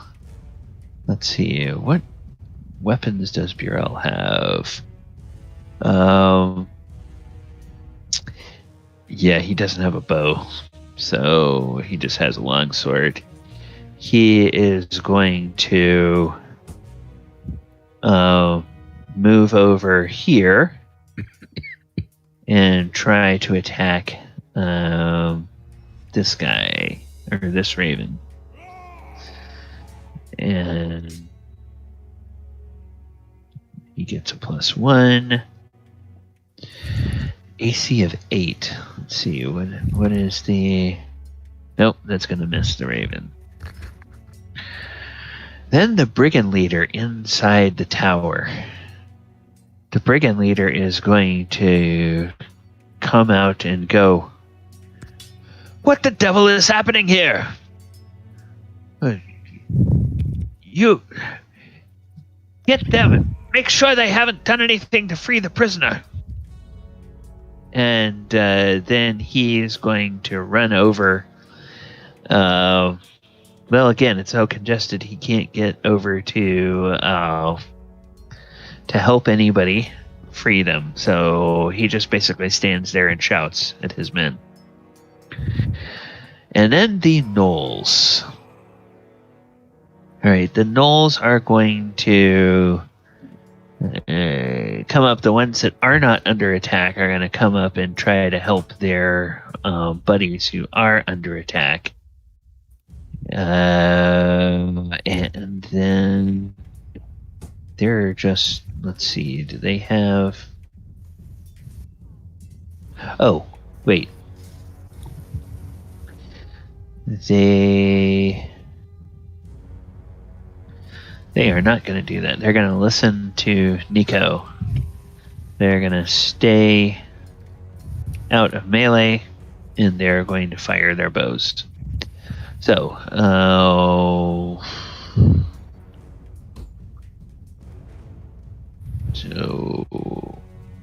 they get a +1. Oh, that's a hit. And that's a miss. The second guy with a bow. That's a miss. And that's a miss. Just barely. Okay, and then the damage to that first raven is going to be 9 damage. Okay. So he shoots at this raven, deals 9 damage to it. Doesn't quite bloody it. Then the gnolls that are in melee, they will attack. So attack the first.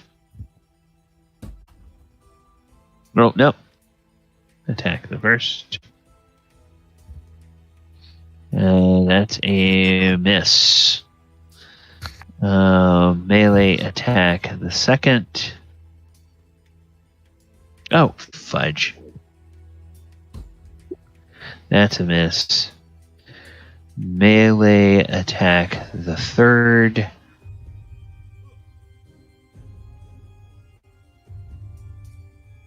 Oh, that'll hit. For 5 points of damage. So this guy, come on. This guy takes 5 points. And then this last guy down here.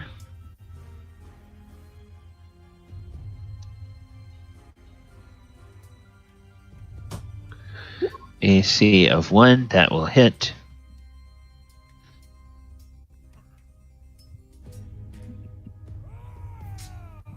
Alright, come on.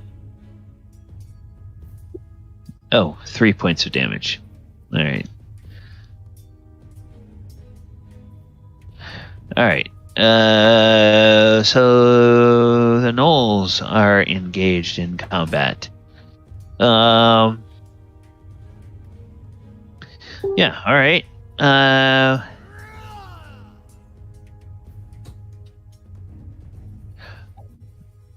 Oh, I didn't account for this guy, so maybe he's just flying.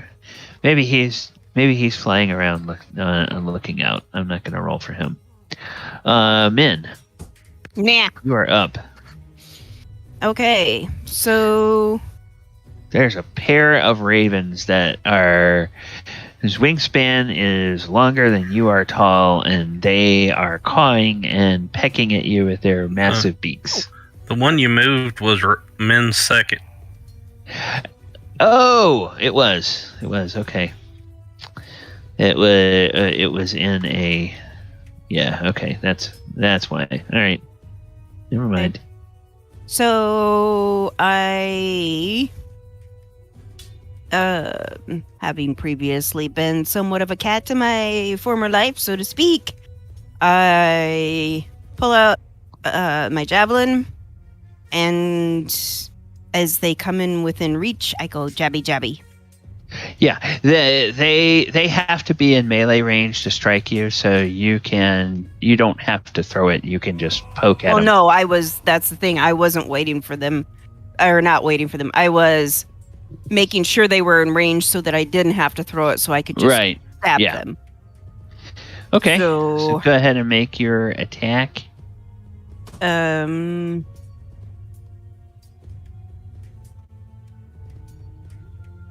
Trying to figure. Oh, so I rolled a hit, right? Go. Okay. Yeah. Make a Theca roll, and then if it hits, no, 18. That's not gonna hit.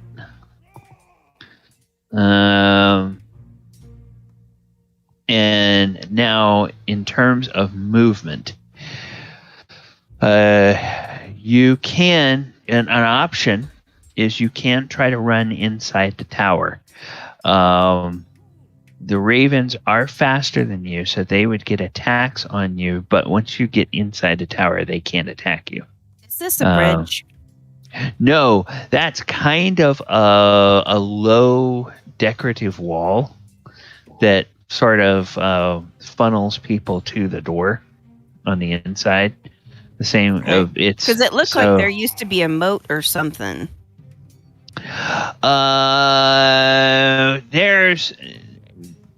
There's not anything evidence of that now. Okay. I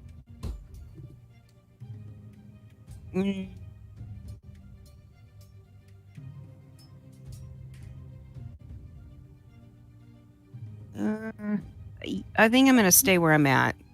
Okay. All right.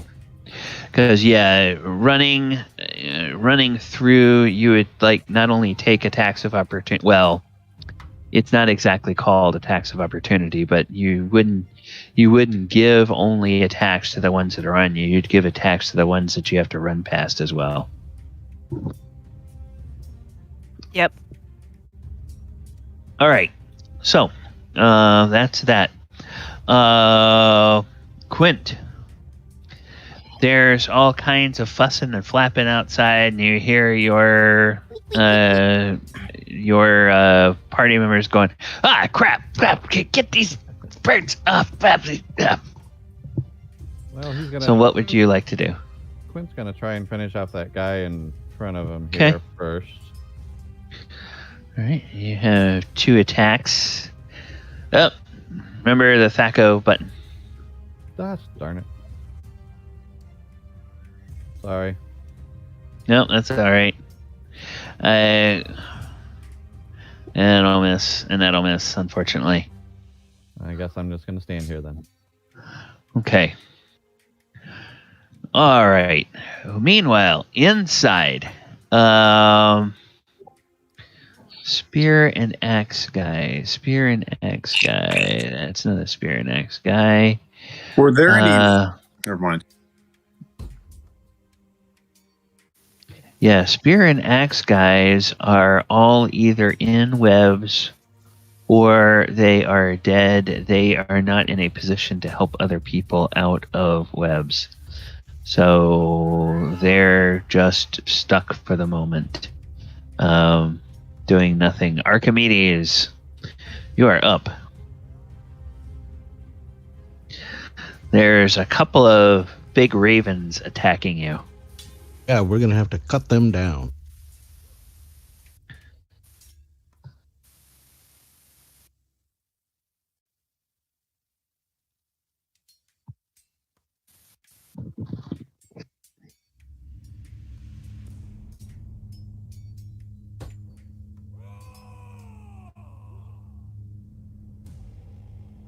Longsword.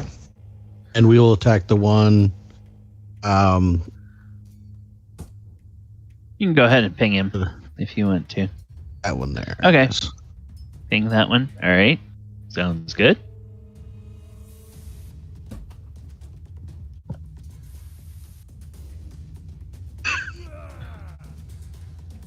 Get a +1 or no? Yeah. The bless or Nico, yes. I think you get a +1 from Nico's bless. Correct. Ooh, that misses. Armor class 6. And that's with the longsword. That's with the longsword. So because they're too close for. I don't have the point blank or whatever. Okay. All right. And you just get 1 attack at this level, right? Right. Okay. Gonna stay put, or are you gonna try to push past Nico and get into the tower?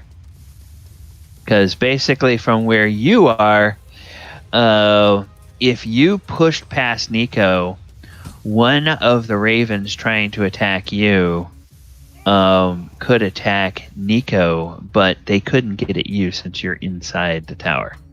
Yeah, let's go ahead and get inside. Okay.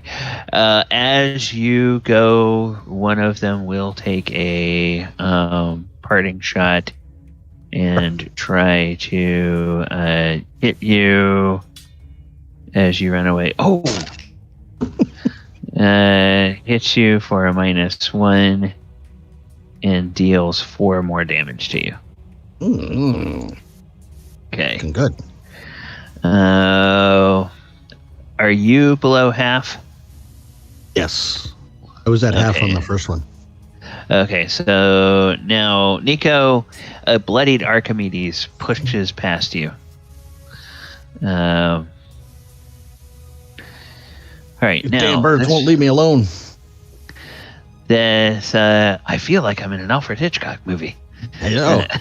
No, whatever. Bike accident. Yeah, exactly. Okay, this leader is stuck. This other leader can't get to help anybody. So they can't do anything. Talon, you have spent a round preparing something, but now you're under attack by big flappy birds. Yeah, and I know they're faster than me too, so I'm just gonna have to fight. Okay. And you were you hit at all last time? I was. Okay. How much damage did you take? 6. Okay. And what's your normal total? 21. Okay. All right. Because your token hadn't been updated, so you I updated my. Yeah. Updating your character sheet doesn't update the token, so unfortunately, because it's not linked. So yeah, I'm at 15. Actually, wait a second. Can I really quickly do that?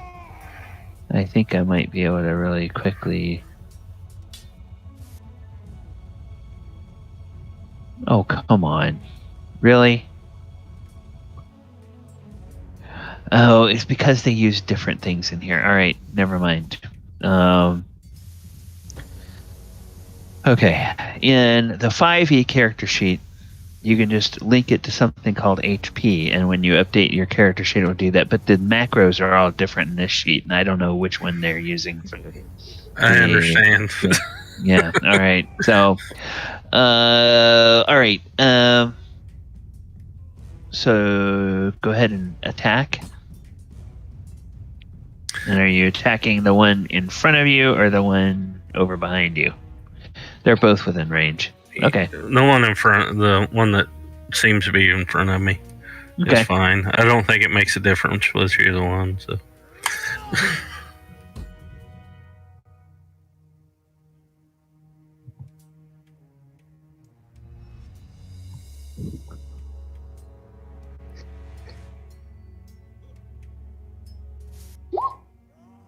Ooh, nice. Well, I hit. Yeah. And I'm assuming these are classified as small or medium. They're medium creatures. Yeah, okay. Ravens would normally be tiny, but a whole one. one point of damage. All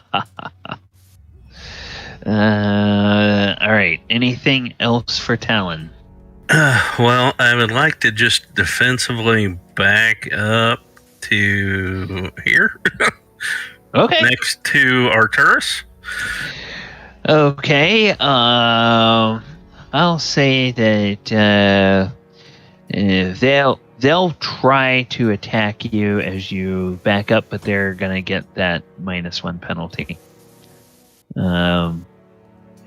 Because again, since they're faster than you in this edition, they can do that. So, oh no, not +1. It's a -1. AC 8. I think that misses you. Yes, I'm AC 4. And then the next one. Oh, just hit you, AC 4. Does that 3 count damage. Having 1- from Arcturus? Yep, I put the 1- on it, and they don't get a -1 from you. It's not a -2, right? It's just no, a -1. It doesn't do it. Yeah, Bless doesn't affect AC. Okay, all right. All right. Well, that's that. Then now, can these guys actually start to do something? Okay, come on, turn counter. Okay, of course you did.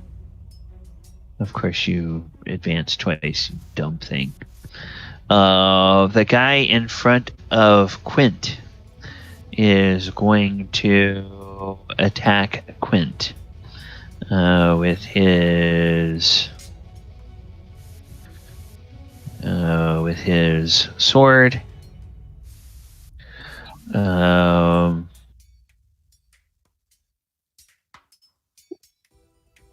AC 1. Yep, that'll hit. 7 points of damage, Quint. Okay. right. And then let's see. The rest of these guys aren't able to get. Are they close enough to do anything? Oh yes, this one guy is close enough. So he sort of pushes his buddy back, and he backs up, and while he does, he then pulls this guy out of the web. And working together. And then this guy, same thing, pushes ringmail back. He pushes back and he pulls his leader out of the web. All right. Then the sergeants. Where are the sergeants? Did the ones reaching into the web have to do any save versus getting stuck themselves? No, because they're just grabbing guys who are partially in the web, and they're like pulling on their cloaks or grabbing the back of their shoulders and pulling them out. If they were trying to go into the web to get somebody out, then yes, they would have to. But completely fair. They're just grabbing guys on the edge of the effect at this point. Let's see, that's ringmail, so he doesn't get to go yet. Sergeants are not in a position to help anybody. Actually, this sergeant will go over here and try to help this guy. So he'll back up and pull this guy out of the web. All right, now that's all sergeants can do. Ringmail. What's Ringmail doing? Ringmail is going to grab this guy who's in the edge of the effect. He's going to pull him out. Other ringmail guys, they can't get to anybody that's on the edge, because I think everybody that was on the edge of the effect, other than this guy stuck in the arrow slit, has already been pulled out, and nobody can get to the guy in the arrow slit. All right, Bandit. They can't do anything until something is done about that web, and several of them are asleep. Arcturus. Hey, we're back to Arcturus. You have two giant ravens that are trying to attack you, and the halfling has very wisely gotten closer in that aura of protection that's around you. So what would you like to do?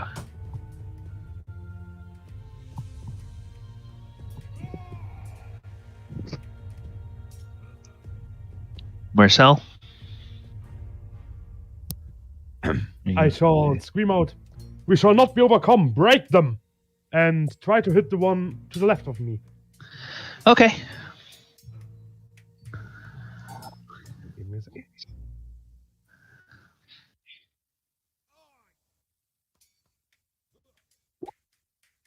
Oh, AC 17. That's not going to hit. And that's all right. all I can do. Okay. And then Nico. We're back to you. This is third round of the combat, I believe. Mm-hmm. No, this is round. Where being a combat medic is nice. I can't click my icon because of all the things there, but I don't need to. I'm going to stay in the same spot. When I end, I want to end a little bit upward, not into the web, but like blocking. But combat medic, I'm going to move out over to where Min is. I'm going to put bark skin on Min, which gives her an AC of 5 plus her dex bonus. And then I'm going to put her behind me and back us up into the building. And I'll take the attack opportunities from all 5 of those ravens to make it so she avoids all the ravens. Okay, something else that you should know on your turn. the dust finally clears. And then is there a way for me to touch to use the icon? I'm zoomed in all the way, and I can't select my icon.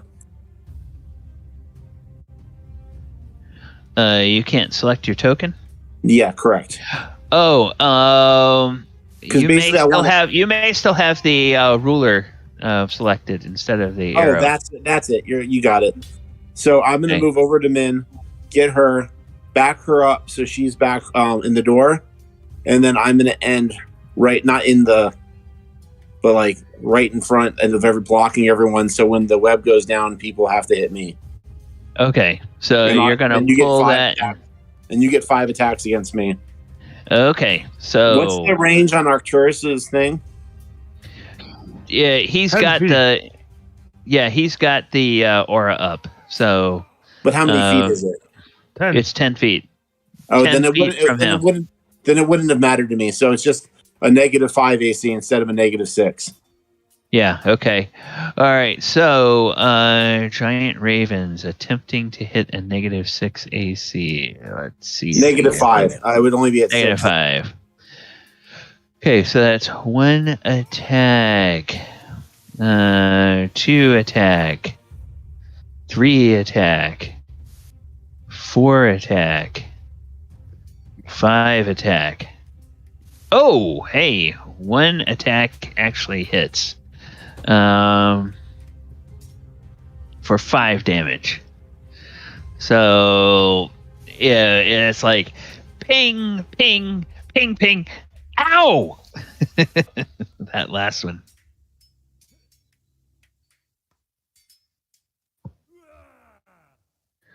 And then that's all I can do because I don't think I have the ability to do anything else right now. Okay. All right. And then...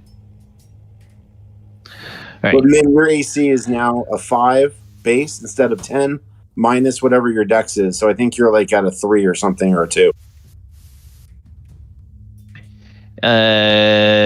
Oh yeah. Because what?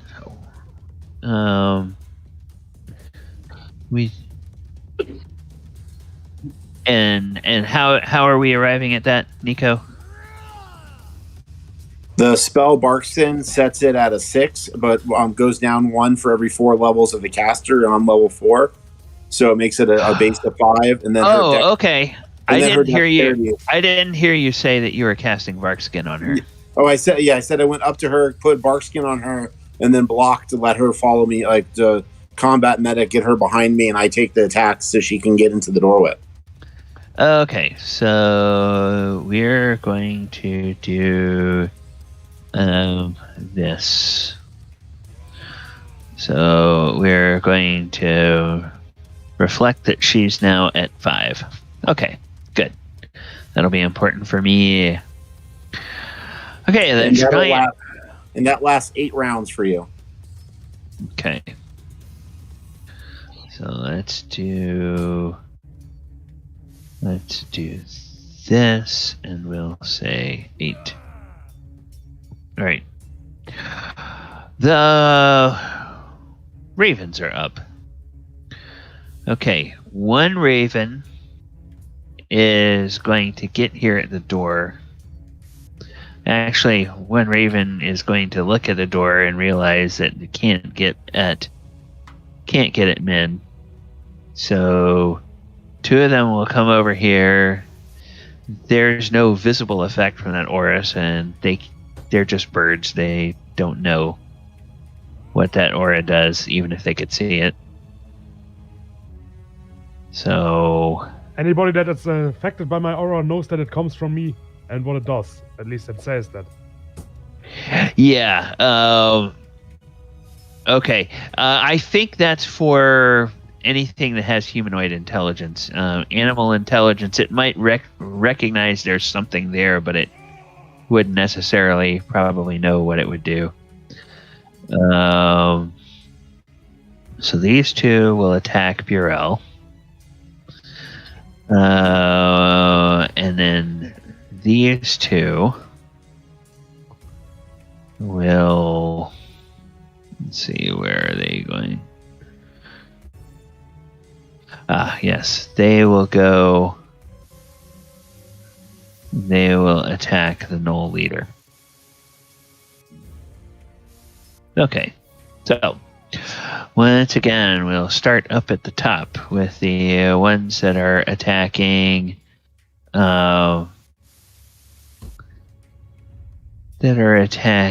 Talon. Okay, so two of them get a -1. Whoops. -1. Ugh. And then another -1. 3. Wow, 2 hits. So, Talon, first attack says 4 damage. Second attack says 3 damage. That's 7 more damage to Talon. I'm very bloodied. Okay. Very bloodied. Then Arcturus, 2 of them attacking you, again with the -1. So 14 will miss. And 11 will miss. Okay. Then let's see. Down here, the Gnoll, or the ones attacking the Gnolls. 5. They all have 5, so we're going to attack left to right, Gnoll leader.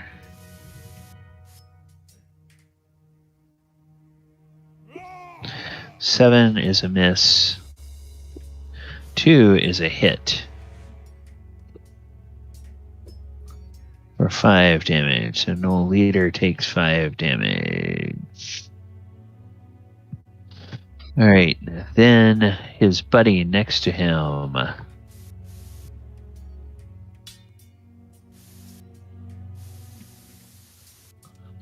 Come on.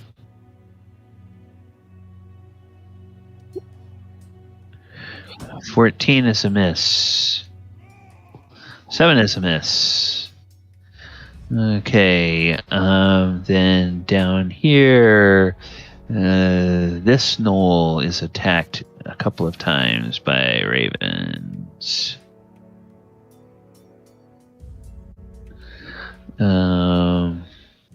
That's a miss. And that's a miss. And then Burrell is attacked by ravens. AC 1, that'll probably hit. AC 10, that'll probably miss. Oh, no, AC 1 misses. Okay.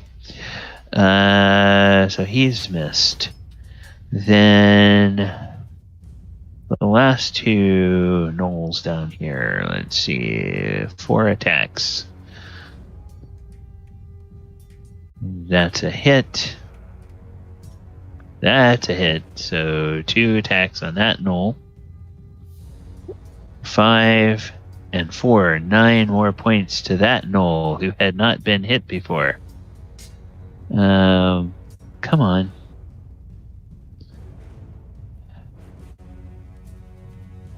Come on, you dumb piece of garbage. Okay, so he is bloodied now. And then the last Gnoll is attacked. That's a hit. Oh, wow, and that's a hit. Okay. The last Gnoll, who is already... Oh, crap. Well, I marked him as bloodied, but I didn't take off his hit points. So I don't know how many hit points he had. So let's see. How much damage does he take?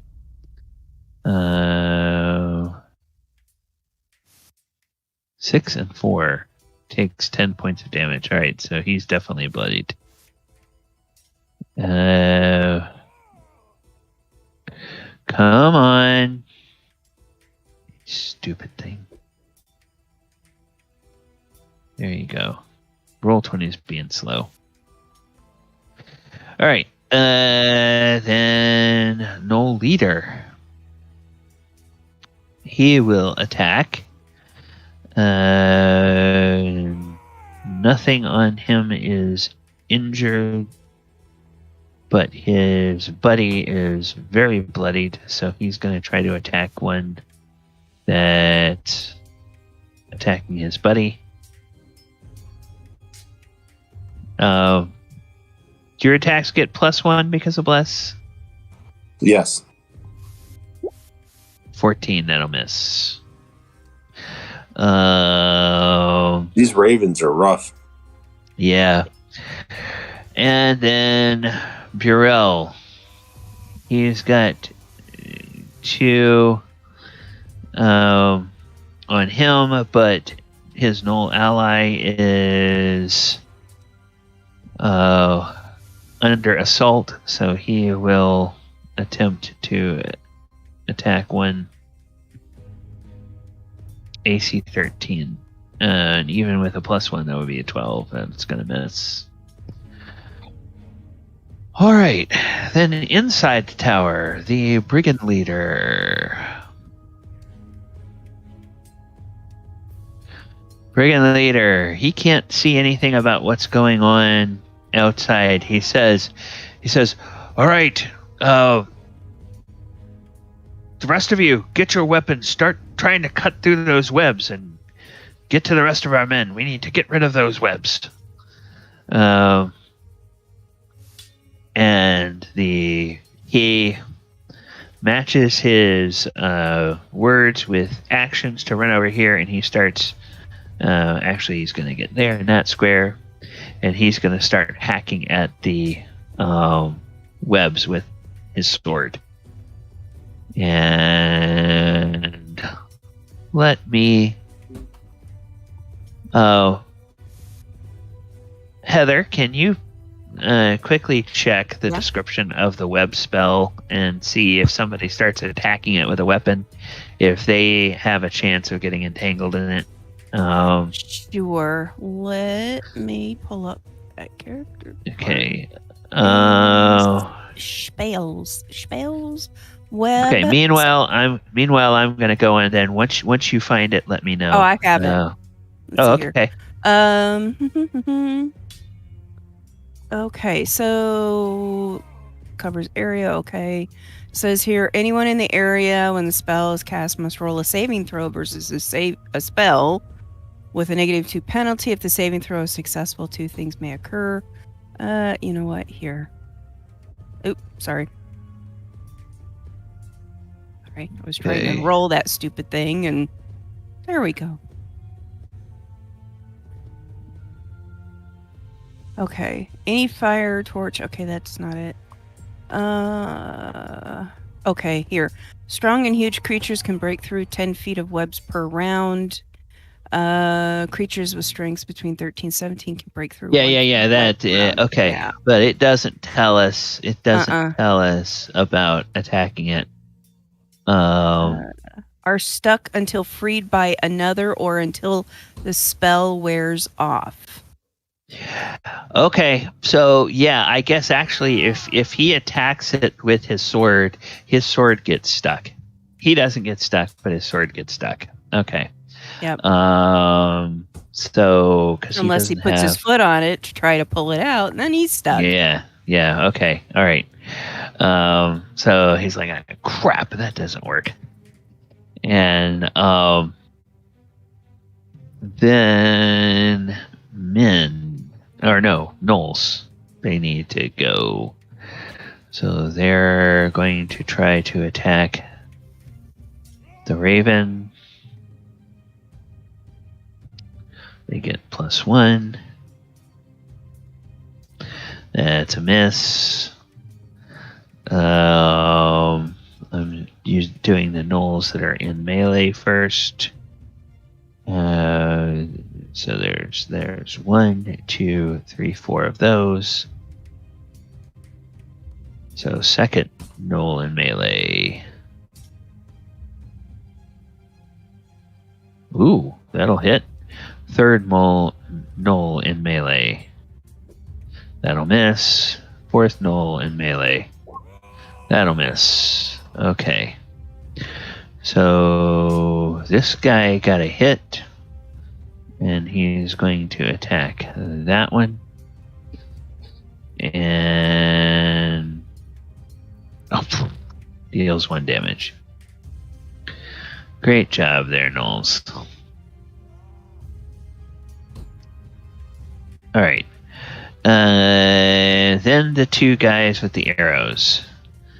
They're going to focus fire on one of the injured ones. So they're going to focus fire over here. So 4 shots coming at that guy.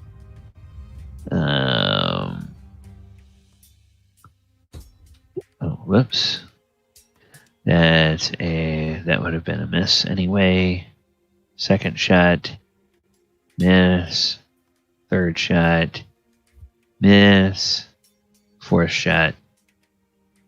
Hey, that's a hit. All right. And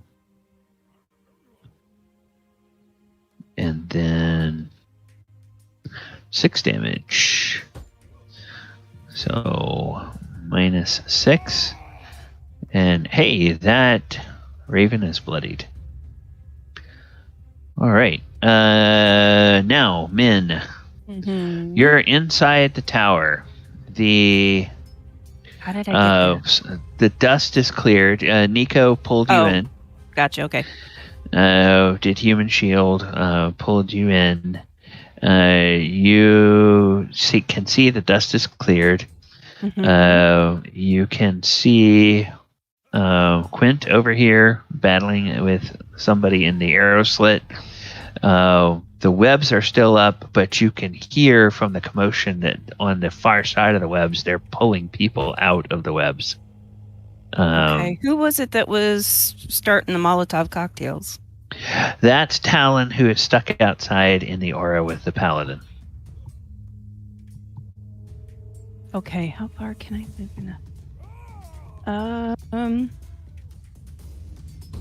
Oh well, fudge buckets.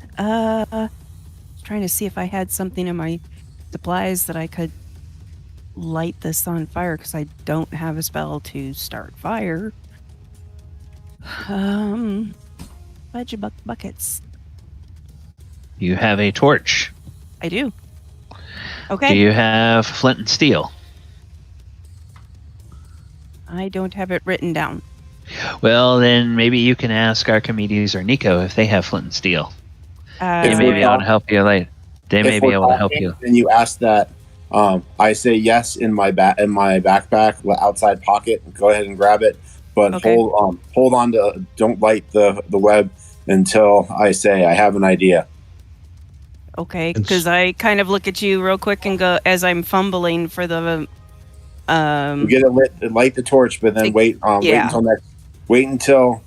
I'm going to try to see how stupid these cultists really are. Okay, because I'm like they're starting to pull themselves out of it, so make it quick. And she takes her turn to light the torch.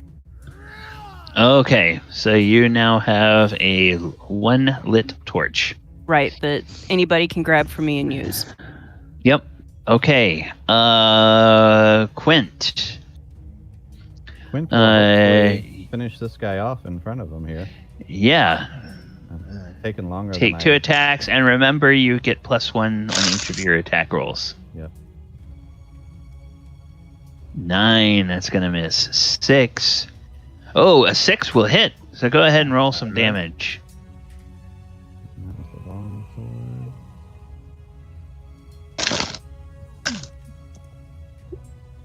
7 damage. Hey, Quint, how would you like to kill this cultist? After some back and forth here, I was finally able to slip that sword past his guard and just jab it in his chest. Okay. Ugh. All right. And he lets out a Wilhelm scream. Ah! And oh, wait a second. I just want to know if I have a. Do I have a? No, I don't have a. But I do have this. I have. Actually, we'll do it this. There we go. That's that's the sound of the. He went squished. All right. Then anything else, Quint?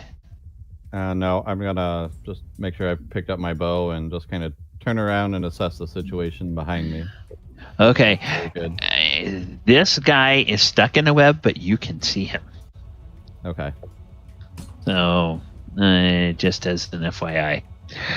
All right. Spear and axe guys. Okay, the spear and axe guys that are free, they look over at the leader who's yanking on his weapon now that he hacked into the web, and they're like, nope, not gonna do that. So one of them will say, hey boss, cutting it isn't working. Got any other ideas? And they look and they wait for orders because they are those kind of cultists. They have to be told what to do. Archimedes.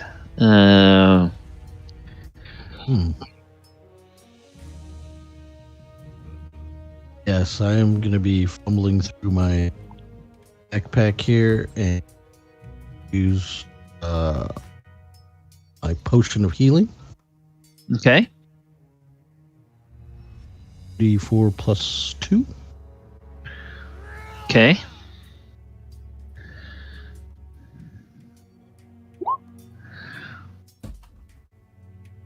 Okay, plus 2, so you get 6 points back. Right. And you know what? This seems like a good time. Am I only able to take one? Yes, you can only take one. Let me see. I think your total hit points is 18, so you are no longer bloodied after that. Whoop. Okay. Anything else, Archimedes? You already. Nope. No, yeah, that's about all I can do unless. While I was looking at that, I have flint and steel also that I could have. Okay, well, the torch is already lit, so unless you have something else you need to do with it, the torch you know what? is now lit. Don't think I have. And you would have heard Nico say, "Wait a minute before you light the torch, or before you light the web. I have an idea." And I don't have a flask of oil, so yeah. Okay. All right. That's it. Then the leader on this side, they're like, "Oh, men, get back from the webs. They're grabbing hold of the weapons. Don't get your weapons stuck." And so he will. They will. The ones that are leaders will follow that and get out of the way here. Okay. That's them. Talon, you are up. Talon is going to drink a healing potion. Okay. If he doesn't, he's probably going to die.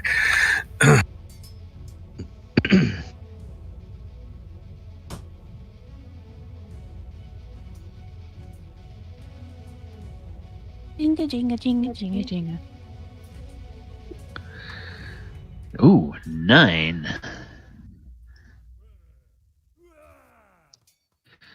Okay. And that is going to unbloody Talon. Okay. So that's basically pulling out a potion, drinking it as a full round action. You could move, but as we've established, they're faster than you, so most are. Yeah. Anything else? No, I mean, I'm just prepare myself to be pecked at. Okay.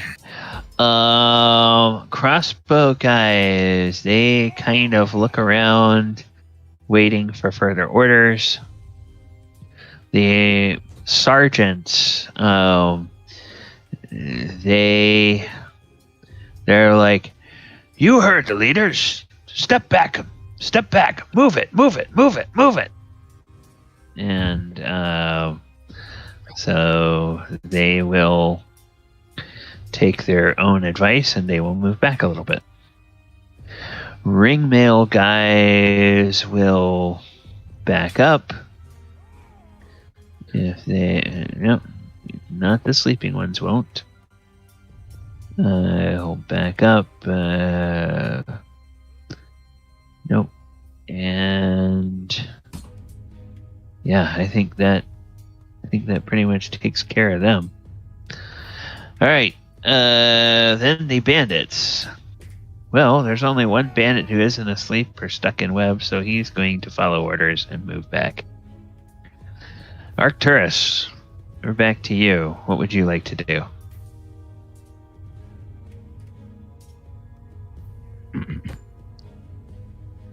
Well, I will do the same thing as last time and hit the raven left of me. Okay.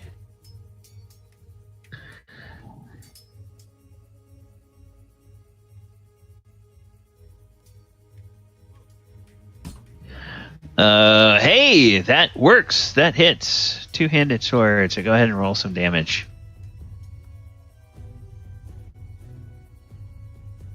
3 points of damage.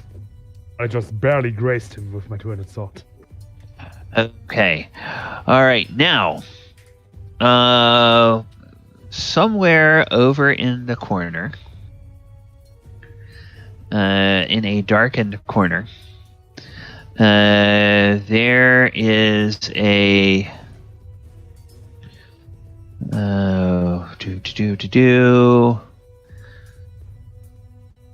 there is a generic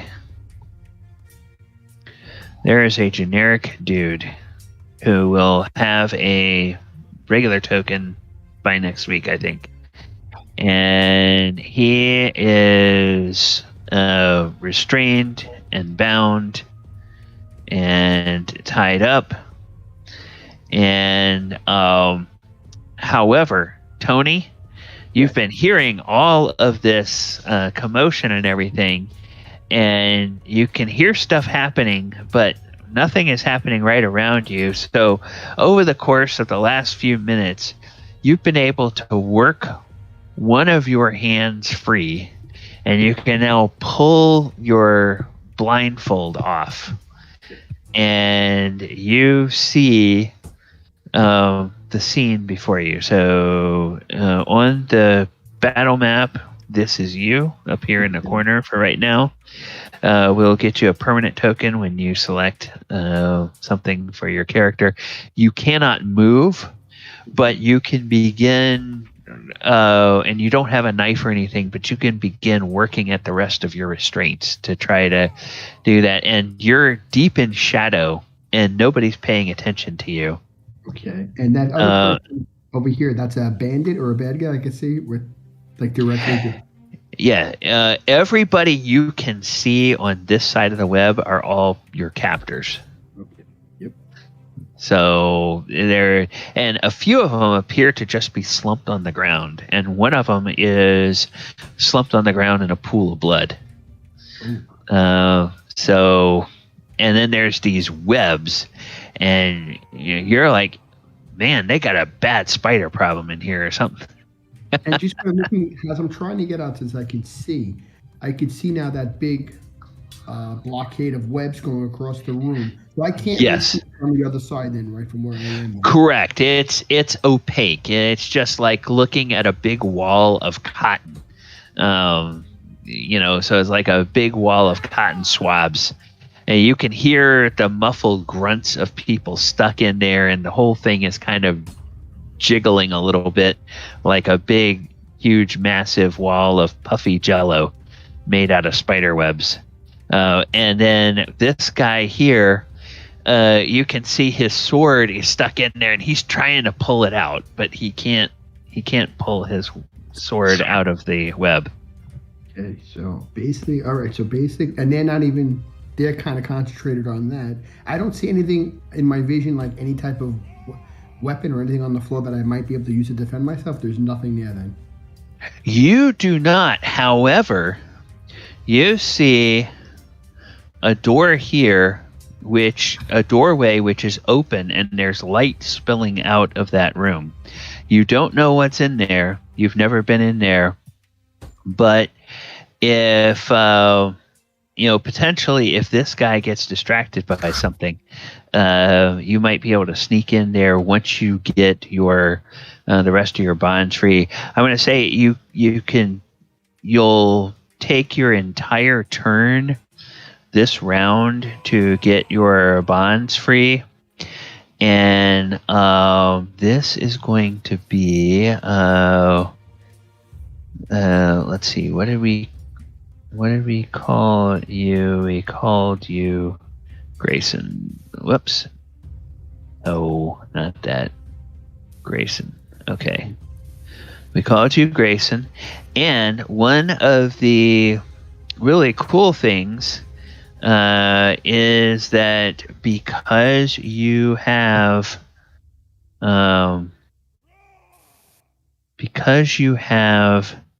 no weapons, you get no modifier to your initiative, which means that you're very fast. So you may wind up getting to act before everybody at the top of the round. So we're going to go ahead.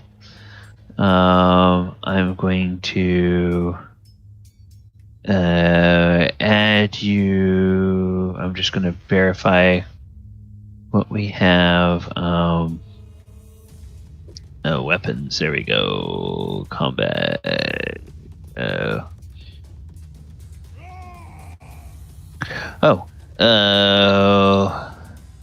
going to do this. I'm going to say fist. And then okay. So hit Thaco is 19. And there's no modifier on that. So I'll put a 0 just in case it blocks it, a blank thing. And I'll make sure you are selected. Yep, you're selected. And then I'll go ahead and roll initiative for you. Okay. And that you do, in fact, go before everybody. So, okay. All right. Whoops. Yep. So now, Grayson, it's the top of the round. You are up first. And what would you like to do? Am I free yet from the ties or the strains? You are. If you spend the whole round untying yourself, you will be free at the end of the round, but it'll take the entire round to do that. So you cannot move this round, but you can get completely free of your bonds. And so what I'll do is I'll. And is it my legs and my hands then? So it's both then, so I can't move. Pardon? Is it my hands tied and my legs too? Yeah. So this whole round, you're getting rid of the bonds on your legs. You're getting rid of the bonds on your hands. You're getting the gag off. You're not injured. You don't feel great, but you're not wounded, so you've got all your hit points, and you don't have any armor, you don't have any weapons. There's and there's a whole bunch of enemies in this room. But it's potential that you could slip into this area next round, depending on what happens with this guy between now and then. Gotcha. Yep. I'm going to walk on this Tuesday. Okay. All right. Nico, we are back to you. I whispered to Min, wait and see if this works. And then when they're in the web, light it. And you said they were crossbow people on the second floor, right? The crossbow people have come down. You wouldn't be able to see it. You wouldn't be able to. You would have no way of knowing because there's a big opaque wall of web in front of you. So I moved right next to the web, close to where the original guy was, but he stepped back. And then I say, I try to pretend to be his voice. Men, the web is coming down. When we worked together, we got out. Charge through it. We must take the front gate. One of you good for nothing. Signal the ravens to attack to the north. There's more coming. And then I cast silence. Right over here in the corner of that room, right in the middle, so that it'll hit everyone in the center. Okay, now the silence is what, a 15-foot radius? 15-foot radius from the corner of that room, so it'll hit everyone that's on the floor except for the very far guy down below on the very far right. Okay, so but I do the pretending to be the commander's voice, angry, saying the web is coming down, push your way through. Some good for nothing, redirect the ravens. There's more enemies climbing up and coming from the north. And then I make it silent so no one can disagree. Okay, so I've got to go to this other. And the fun part is the way her mentality works. Once one person listens, everyone else is going to start doing the same thing.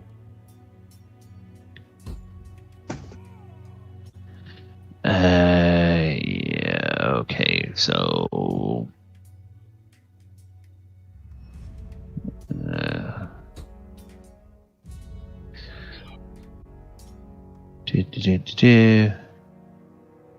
Oh, come on.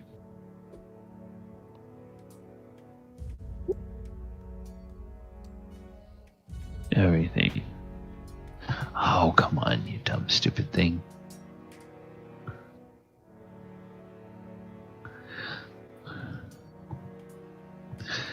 All right.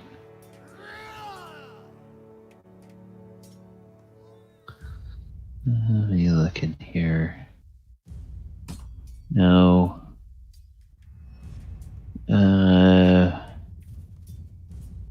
Shazbot.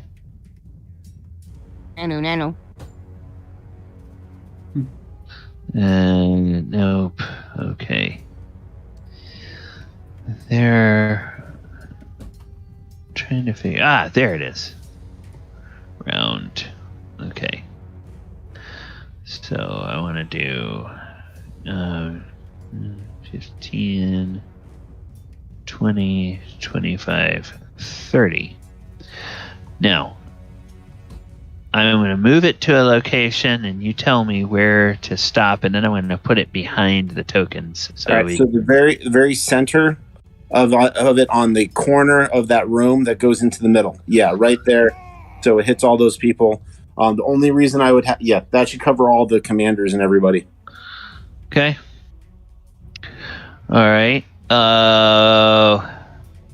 Well, that's where you think they would be. Yeah, from watching and listening, I think they're in that area, and that's where I can hit the most of them. So I'm hoping that would stop someone from disagreeing with me.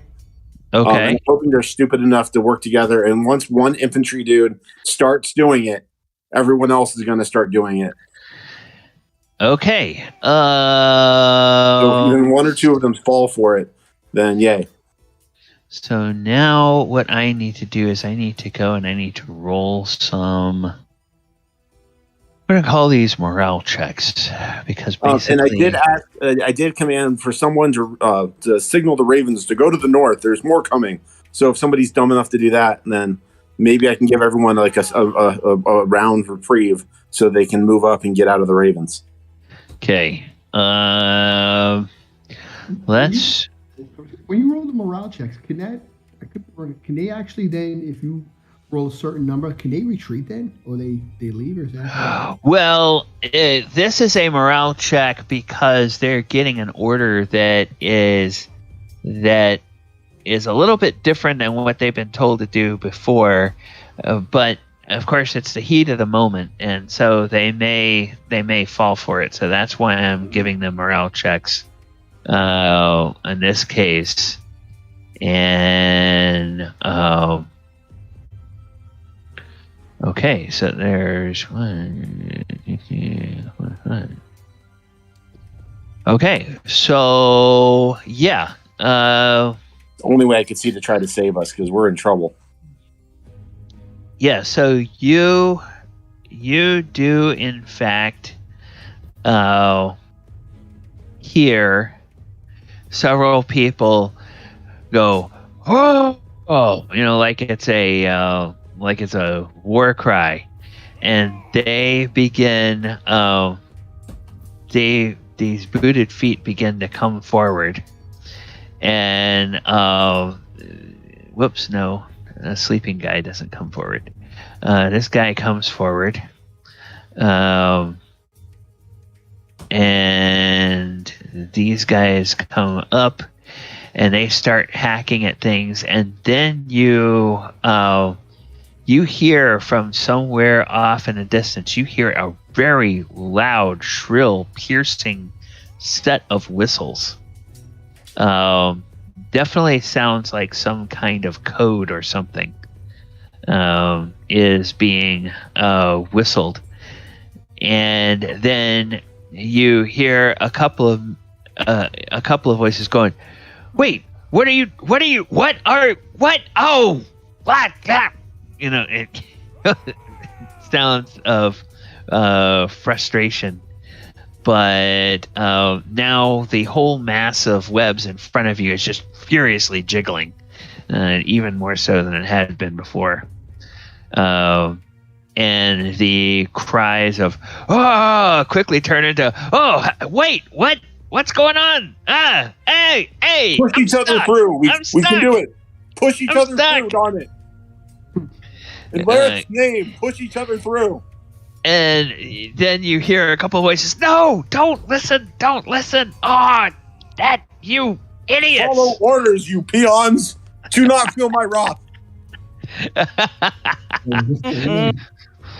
And, all right. So that happens. And then I think you can use, when you get a chance, go for it. Then that series of whistles, everybody outside can hear the shrill whistling. I mean, it's like the sound really carries, and as soon as you hear one person doing it, you hear a second voice start to repeat the same kind of whistles. And then those of you outside, just as suddenly as they appeared and began attacking, the giant ravens begin to peel off and fly away. Now, they are faster than you guys, so you don't get opportunity attacks, but they do begin to fly off towards the north and over this wall. Arcturus, get everyone inside quickly. And follow me. So I'm just going to go ahead and change it to the the Gnoll leader. He will bark out some commands to his men, and as soon as the ravens start flying off, the gnolls will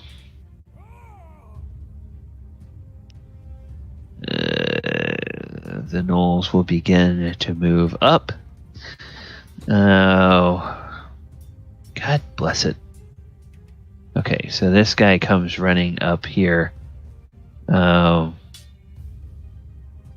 And Burrell, even though he doesn't speak Gnoll, he can see what's happening, so he runs up here, and then he looks at you, Talon, as he comes. He says, "Why did those ravens go away? I don't understand. They had us dead to rights." And it's a free action to talk to him as he asks you a question. Because the people inside are stupid. Oh well, that's got to count for something, right? We'll take luck any way we can get it. And then inside, you hear the brigand leader. He thunders. He says, "No, you damned fools! Don't go into the web!" And then Don't you start to him. He's an imposter. And then you hear voices going, "We're stuck, boss, we're stuck." And so then the gnolls, they will come up now. Min, tell them not to get into the web. Tell them to be careful. The gnoll? Yeah, the gnolls are going to kind of get into a tighter formation here, and they will run on up there. They're going to take up positions here next to the tower. Min, you are up. Just a quick note for you. I had given the gnolls a bunch of healing potions. They might want to use them. I don't remember the total number, but they had at least 4. Okay. So I look at you and go, "Can I use the thingy now?" And she points to the torch. Yeah, kill them with fire. Okay. So she walks up and sticks the flaming torch, right into the wall of webs. Okay, and then with the web spell, fire does what? 2d4 plus. Is it? It does. See here. 2d4 points of damage. Yeah, so 2d4 points of damage. So. And it might have the chance of lighting things on fire. Yeah. So do your slash R 2d4. Or you can use the die roller if you want to. 3 points of damage. My rolls with d4s. Do they each roll, or is that one roll for everyone? Because it's they each take 2d4. It's one roll for the web, and the web deals damage to everybody. So now, how long does it burn, Min? Let's see, what did it say? It's 1 round. Yeah, it's 1 round. Okay. So it basically they all become a bunch of dogs. Oh, woof. Okay. So, well, you're gonna bloody a bunch of them, which is going to affect their morale checks. It's not a d20 roll, but would that be a roll that an inspiration point could be used on? Yeah. No, not really. No. Bless doesn't do anything for that, does it? It just gives us a +1 to attacks. It doesn't do anything else. Yeah, and this is really not an attack, it's just an effect. Correct. But on the bright side here, if they're holding flasks of oil or any of them have flammable stuff, that might also go up. It very well might. Oh, come on, god damn it. This guy, he's not yet. taking any damage. Damage for you, damage for you, damage for you. Man, you did the single largest damage per round of any of us. Yes. Okay, so these guys who are asleep don't take any damage.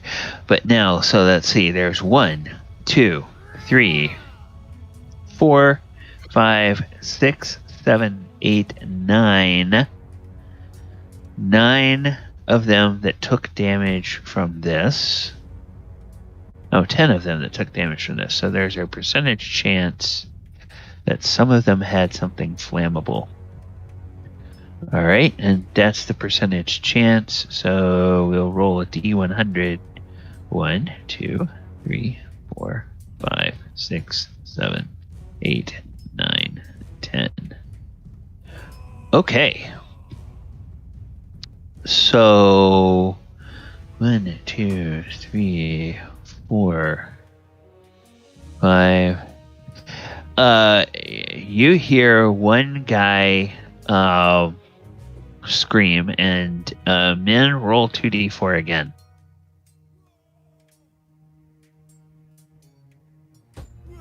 Oh. 7. Okay, so apparently this guy was holding some oil, and it caught fire and burned him up. Roll 2d4 again, because this guy was holding some oil. Okay, and does 5 more to him, and he goes up like a Roman candle. And then, last but not least, roll 2d4 one more time. And that guy, he's not quite bloodied, but one of the leaders, his oil flask caught fire, and he gets horribly burned as well. All right, so that is that, and then I need to zoom in and go to the map level, I believe. No, it's not the map level. It's the object level. There we go. And I'll delete that. Okay, so the web has all burned off. All right. But yes, Min, you took out several, and you have bloodied. You've bloodied this guy. You bloodied this guy. You bloodied this guy. 3 rounds remaining on main group bless. 5 rounds remaining on null group bless, just so everyone knows. Okay, you bloodied this guy, and you bloodied this guy. So, there's now 1, 2, 3, 4 that are still asleep. There's 1, 2, 3, 4 that are dead. And there's 1, 2, 3, 1, 2, 3. Oh, I didn't give him his damage. He is bloodied.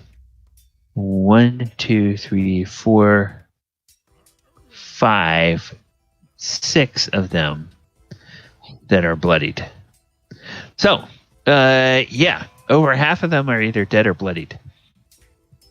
So that's definitely going to affect their morale when their turns come up. All right, Quint, you are up. All right. Well, he's going to move over here and attack this guy over here in front of him. Okay.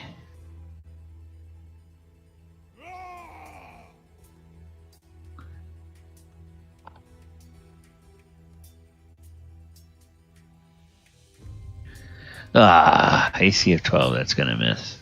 Oh, but a 5 will hit. All right.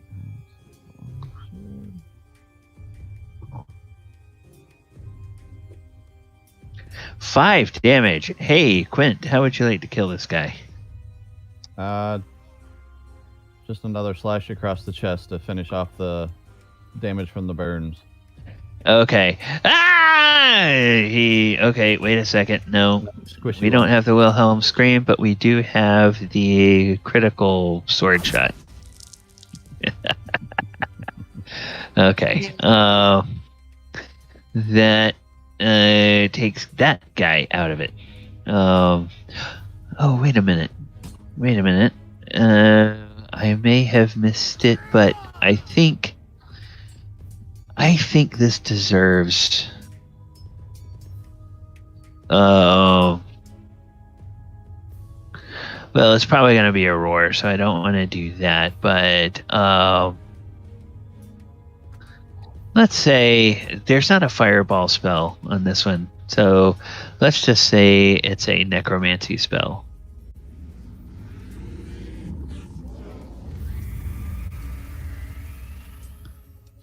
That's the sound of the webs burning. So, men, that's what the webs burning up sound like. All right. Anything else for you, Quint? Nope, I'm good. I'll wait right here and see what happens. Okay. Spear and axe guys. Well, the other thing, some of these guys are in zones of silence. They see their friends reacting, screaming, but they can't hear anything, and that kind of freaks them out.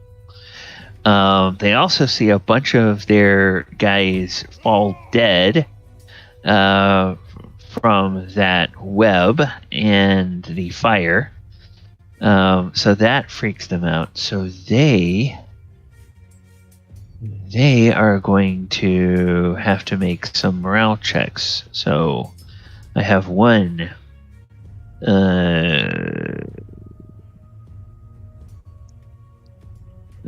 1, 2. Is this? No. Yeah, 1, 2. It's just 2 of those guys left. All right. So spear and axe. Do. All right. Morale check is that. I think they all have the same one. So.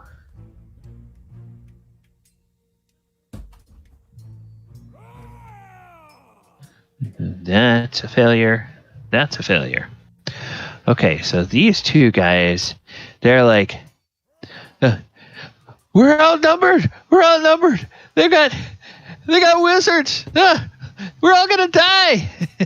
They just start running. These 2 guys do.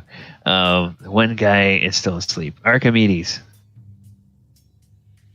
But you can definitely tell that had an effect on the others.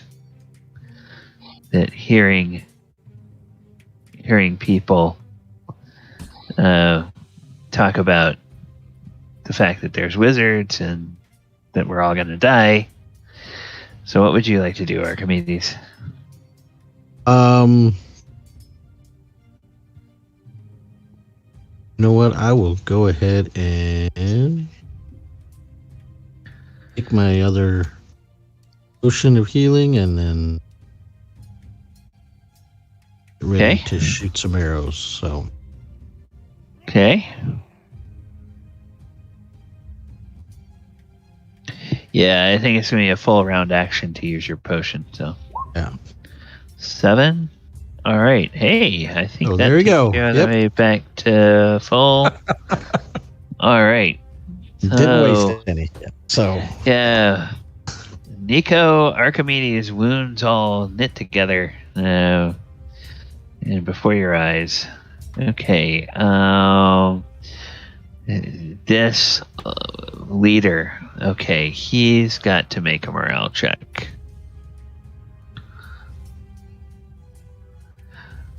He fails his morale check. And he's like, boss,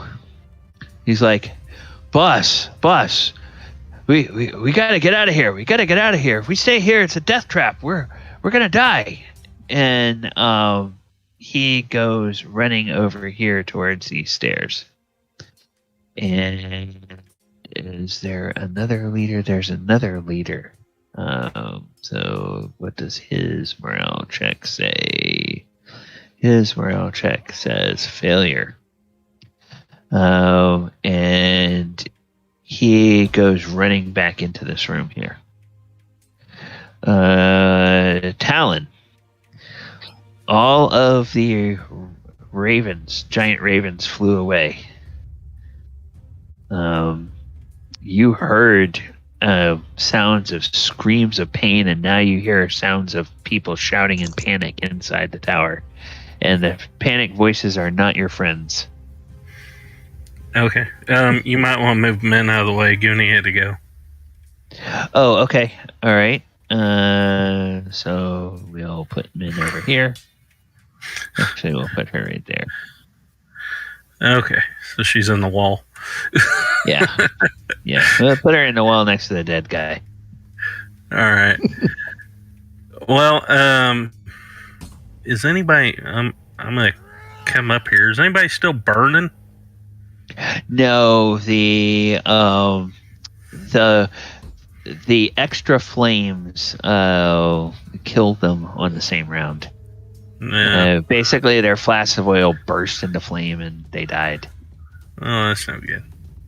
So I'm gonna run up to this guy and just try to hit him with my sword. This one here. Okay, the one that's bloodied. All right. Yep.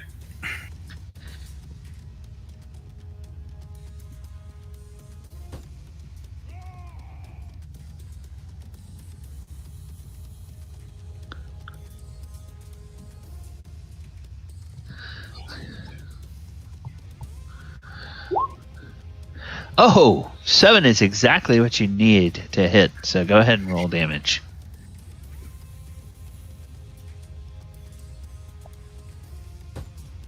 Three.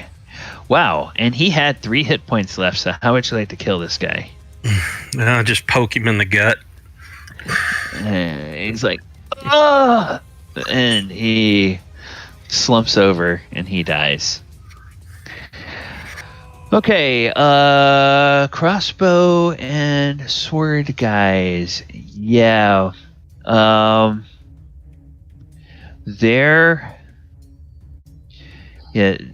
It seems like there's a panic on now.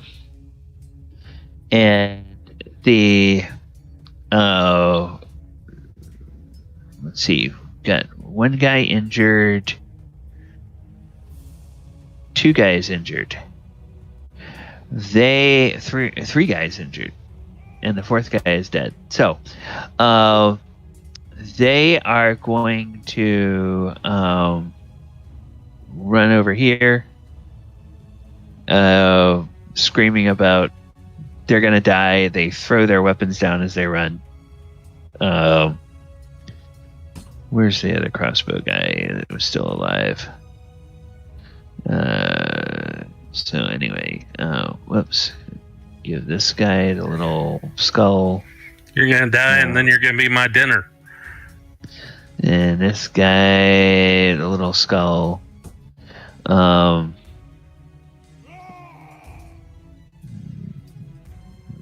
mail, no. All right.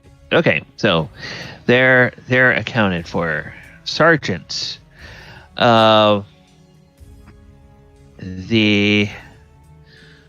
This sergeant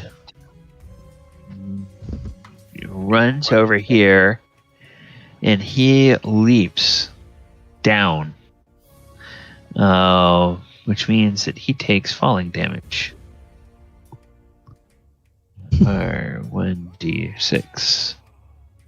He takes 1 point of falling damage. Not bad.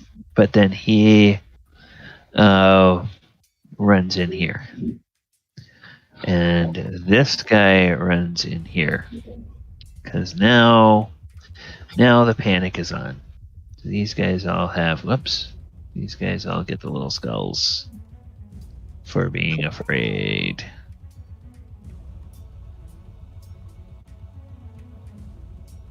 That's just what I'm doing for those that have failed their checks.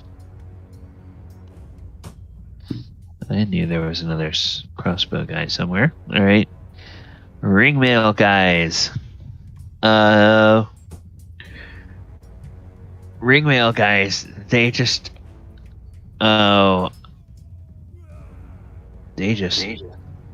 start to run over here in panic.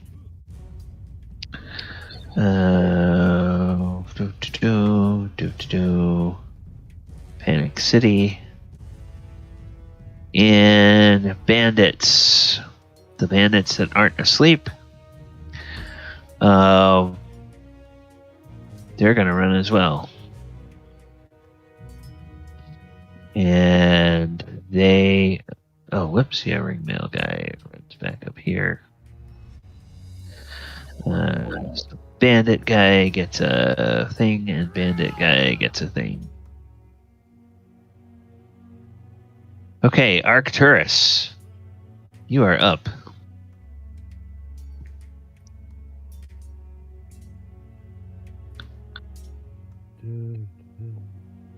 Marcel? Yes, I know. Oh, okay. Okay.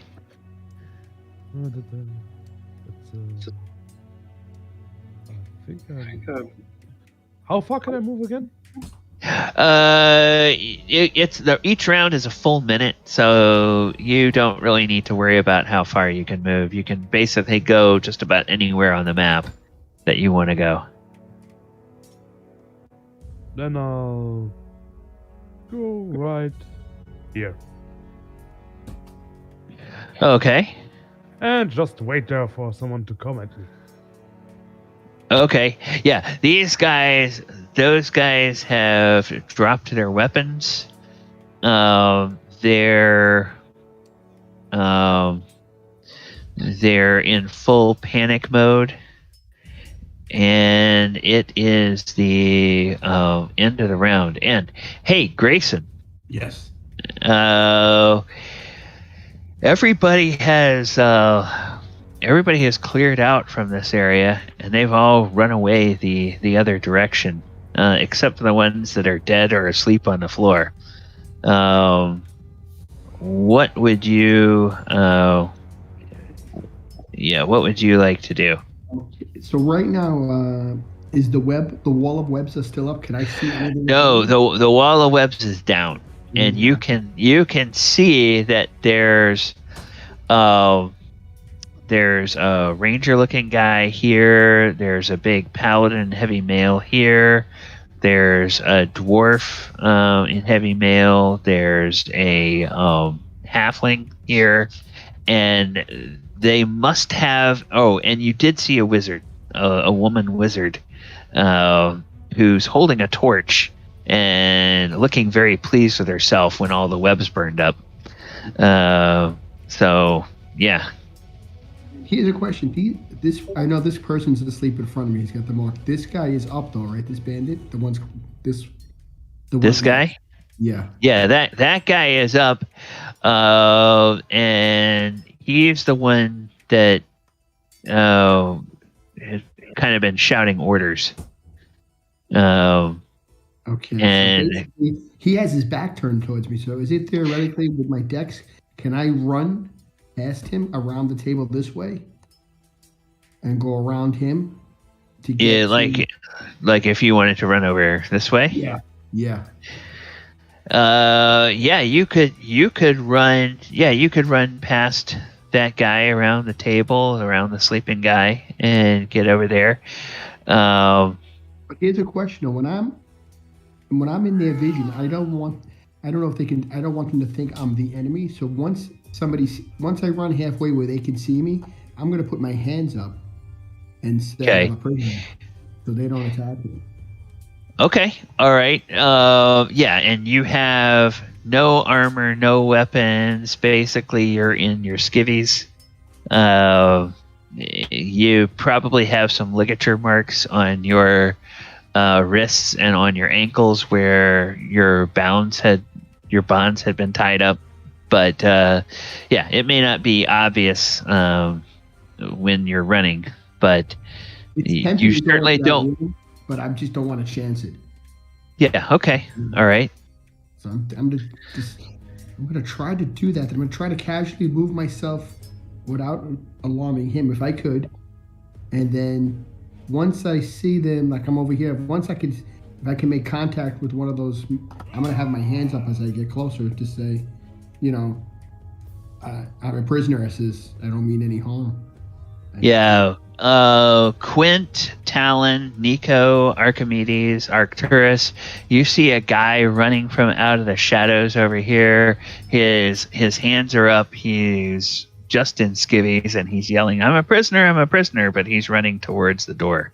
I said I was knocked over the head. I was here to investigate with a group of people this area, and I don't know what, they ambushed us from behind. I'm kind of nervous, so I'm just saying, but I mean no harm. I'm totally defenseless. I'm kind of tiptoeing over the guy who's asleep there, jumping over him too. Yeah. Quinto kind of watch him go, and I guess at this point take his word for it and look to see if that guy that's still up is making any move to try and intercept him. He's not. He would have had to run past him for him to do anything, and with his heavy armor, he probably is not fast enough to do anything. Okay. Should I put myself there, Gally, or should I move it anymore? Or you want to move it? You can end up wherever you want to end up. If you want to get right up to these newcomers, you can. If you want to pause a little bit away from them. Can I place myself right about here? Okay, not on the wall. You can be on one side or the other. Yeah, okay. So, yeah, you can be right up next to the ranger. He's standing over Quint. I say, I tell him, I says, there's a room in the back. I don't know how many people there are here, but it seems like there's at least another 2 floors from what I heard them talking. Okay. I'll let him know. We'll check it out. And there is another group of people with me, right, that are still captive? You don't know what happened to them. Okay. So I'll just say they had gotten me. Yep. As far as the other ones, I have no idea if they're here or if they killed them. They're held captive in the other rooms. Well, I don't.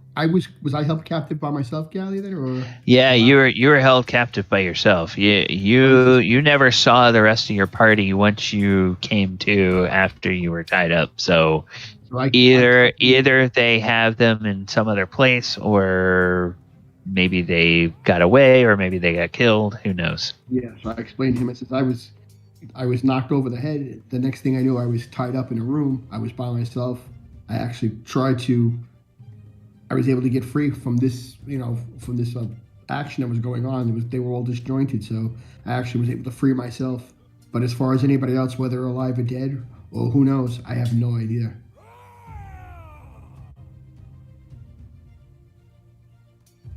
All right, we'll keep an eye out for him. Okay. All right, and I actually wanted to. We'll probably go ahead, Grayson, and let you finish your turn when we start next week. I did want to give you a chance to interact with the rest of the party because I wasn't sure what they were going to do. But naturally, they took the frontal assault against the heavily guarded tower. So, which is a great thing for all D&D groups to do. And players, and oh gosh, where are we? There we go. Players and viewers, we have reached the end of our session. So, we are going to go ahead and call it there. We will be back next Saturday. And we will have another session of Saturday Night Greyhawk. We are playing through, for those that may not recognize it, we are playing through the original Temple of Elemental Evil adventure. And this is a tower that is on the grounds of the surface structure for the actual temple itself. So in 19 sessions, they have gotten this far, and next week will be our 20th session, everybody. So players, if you didn't do it before the session, I'll remind you, go to the look at the experience sheet and add the experience from last week. Marcel, unfortunately, since you weren't with us, the experience from last time won't count for Arcturus.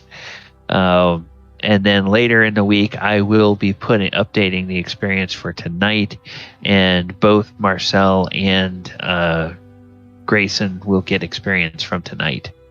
And Marcel, are you still second level, or had you gained enough? He's gone. Oh, he had okay. to go sleep. Okay, all right. All right, so we'll need to double check with him whether he has done that. Tony, I'll work with you probably during the week, or maybe we can meet before the session next Saturday and just finish up.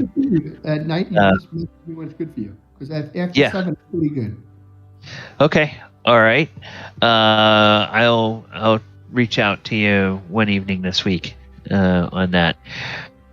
All right, and announcements coming. Oh, before we do my announcements, Casca, remind everybody what's coming up tomorrow for you. Well, if I get one more player, I'm going to be running a Palladium Fantasy game, and for online con, EU con, it's on warhorn.net, and it's going to be starting at noon Central Time and running until 4 Central. Okay, I put that in the chat, and players, go ahead and reach out to Casca through the Discord if you have any interest in joining him tomorrow. It sounds like that would be pretty fun. I've got my game, my regularly scheduled Walker of Waterdeep game. It is back now after a brief hiatus because of sports ball, and it is back. We are resuming tomorrow at 2 p.m. Eastern Time. We will be playing our next session, and they are in a brand new plane.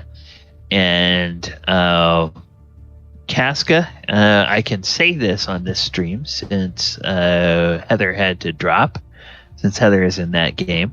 Casca, you will be interested to know that the Magic the Gathering plane they are going to is based on the Arabian Nights card set, but the actual setting and the mechanics of the setting is based on the 2nd edition Dark Sun set. So they are a bunch of 5th edition planeswalkers who are about to walk into a world filled with monsters that have 2nd edition Dark Sun abilities. And the heat of the desert was probably steel armor. Yeah. Well, they actually did get they actually do get a dossier every time they go to a new plane, they are like a strike team that goes to these different planes on behalf of allies they have in Waterdeep and Ravnica, and they get a kind of a mission preview. And so they were warned about going to a desert planet and everything, and they were warned that there's something strange with magic and that casting arcane spells is not a good idea. However, there's a group of people that they were sent to meet first who are going to be able to help them learn an alternative way of casting spells. And so what I've done is I've homebrewed for 5th edition a conversion for people to basically learn how to cast spells using psionics. And there are, of course, side effects, and there are of course, chances of spell failure and, things that will happen if something goes wrong. But it is going to give the casters a way of getting around the limitation of, oh, gee, guess what? We just killed all the vegetation in the next square mile, and now we can't cast any spells anymore. So, yeah, that would be terrible. Yeah, so it's like I'm giving them the flavor, but yeah, I'm throwing them up against a bunch of 2nd edition monsters, and a lot of them they look like monsters out of the Arabian Night, but the undercarriage is basically a stat block of a 2nd edition monster with its various abilities and attacks and everything. So, and tuned slightly for 5th edition. So it's still deadly, but it's not quite as deadly as it was in 2nd edition. Monday night we will be here for Monster Monday, and this week I'm doing the Galvanus Weird, which is a creature out of the Ravnica source book, and that originated in the Ravnica Magic the Gathering plane. So we'll talk about that creature and using it in your D&D campaigns, and where it would appear, and kind of reskinning options and other things like that. Then we will be back on Thursday night for our Sword Coast Chronicles. We're coming up to a pretty interesting, we're approaching a very interesting battle where they are closing in on a storm giant king that has been kidnapped and trying to free him. And because it's D&D, it's made more interesting because the party has several, or has at least one ally, and may have a couple of more allies that are metallic dragons. And so when they rescue a storm giant and he sees that some of his rescuers are actually dragons, that may have an interesting effect on things. So, and in classic, at least in the Forgotten Realms setting, there's the classic mythology about giants and dragons having, ancient blood feuds that go back thousands and thousands of years. So we'll see what effect that has on anything. All right, and then last but not least, I am going to look and see if we can find anybody else playing some D&D, and go ahead and try to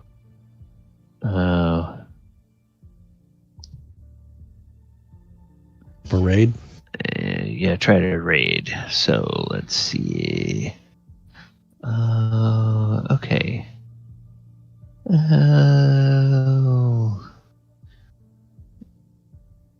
Okay. I'm a bard. Read. All right. So, all right, everybody. Have a wonderful week. Take care, and we will talk to you, players, next week. Viewers, we hope we will see you. Hope you enjoyed it, and let us know what you think of the sound sets that we're using. Take care, everyone, and have a great week. Good night.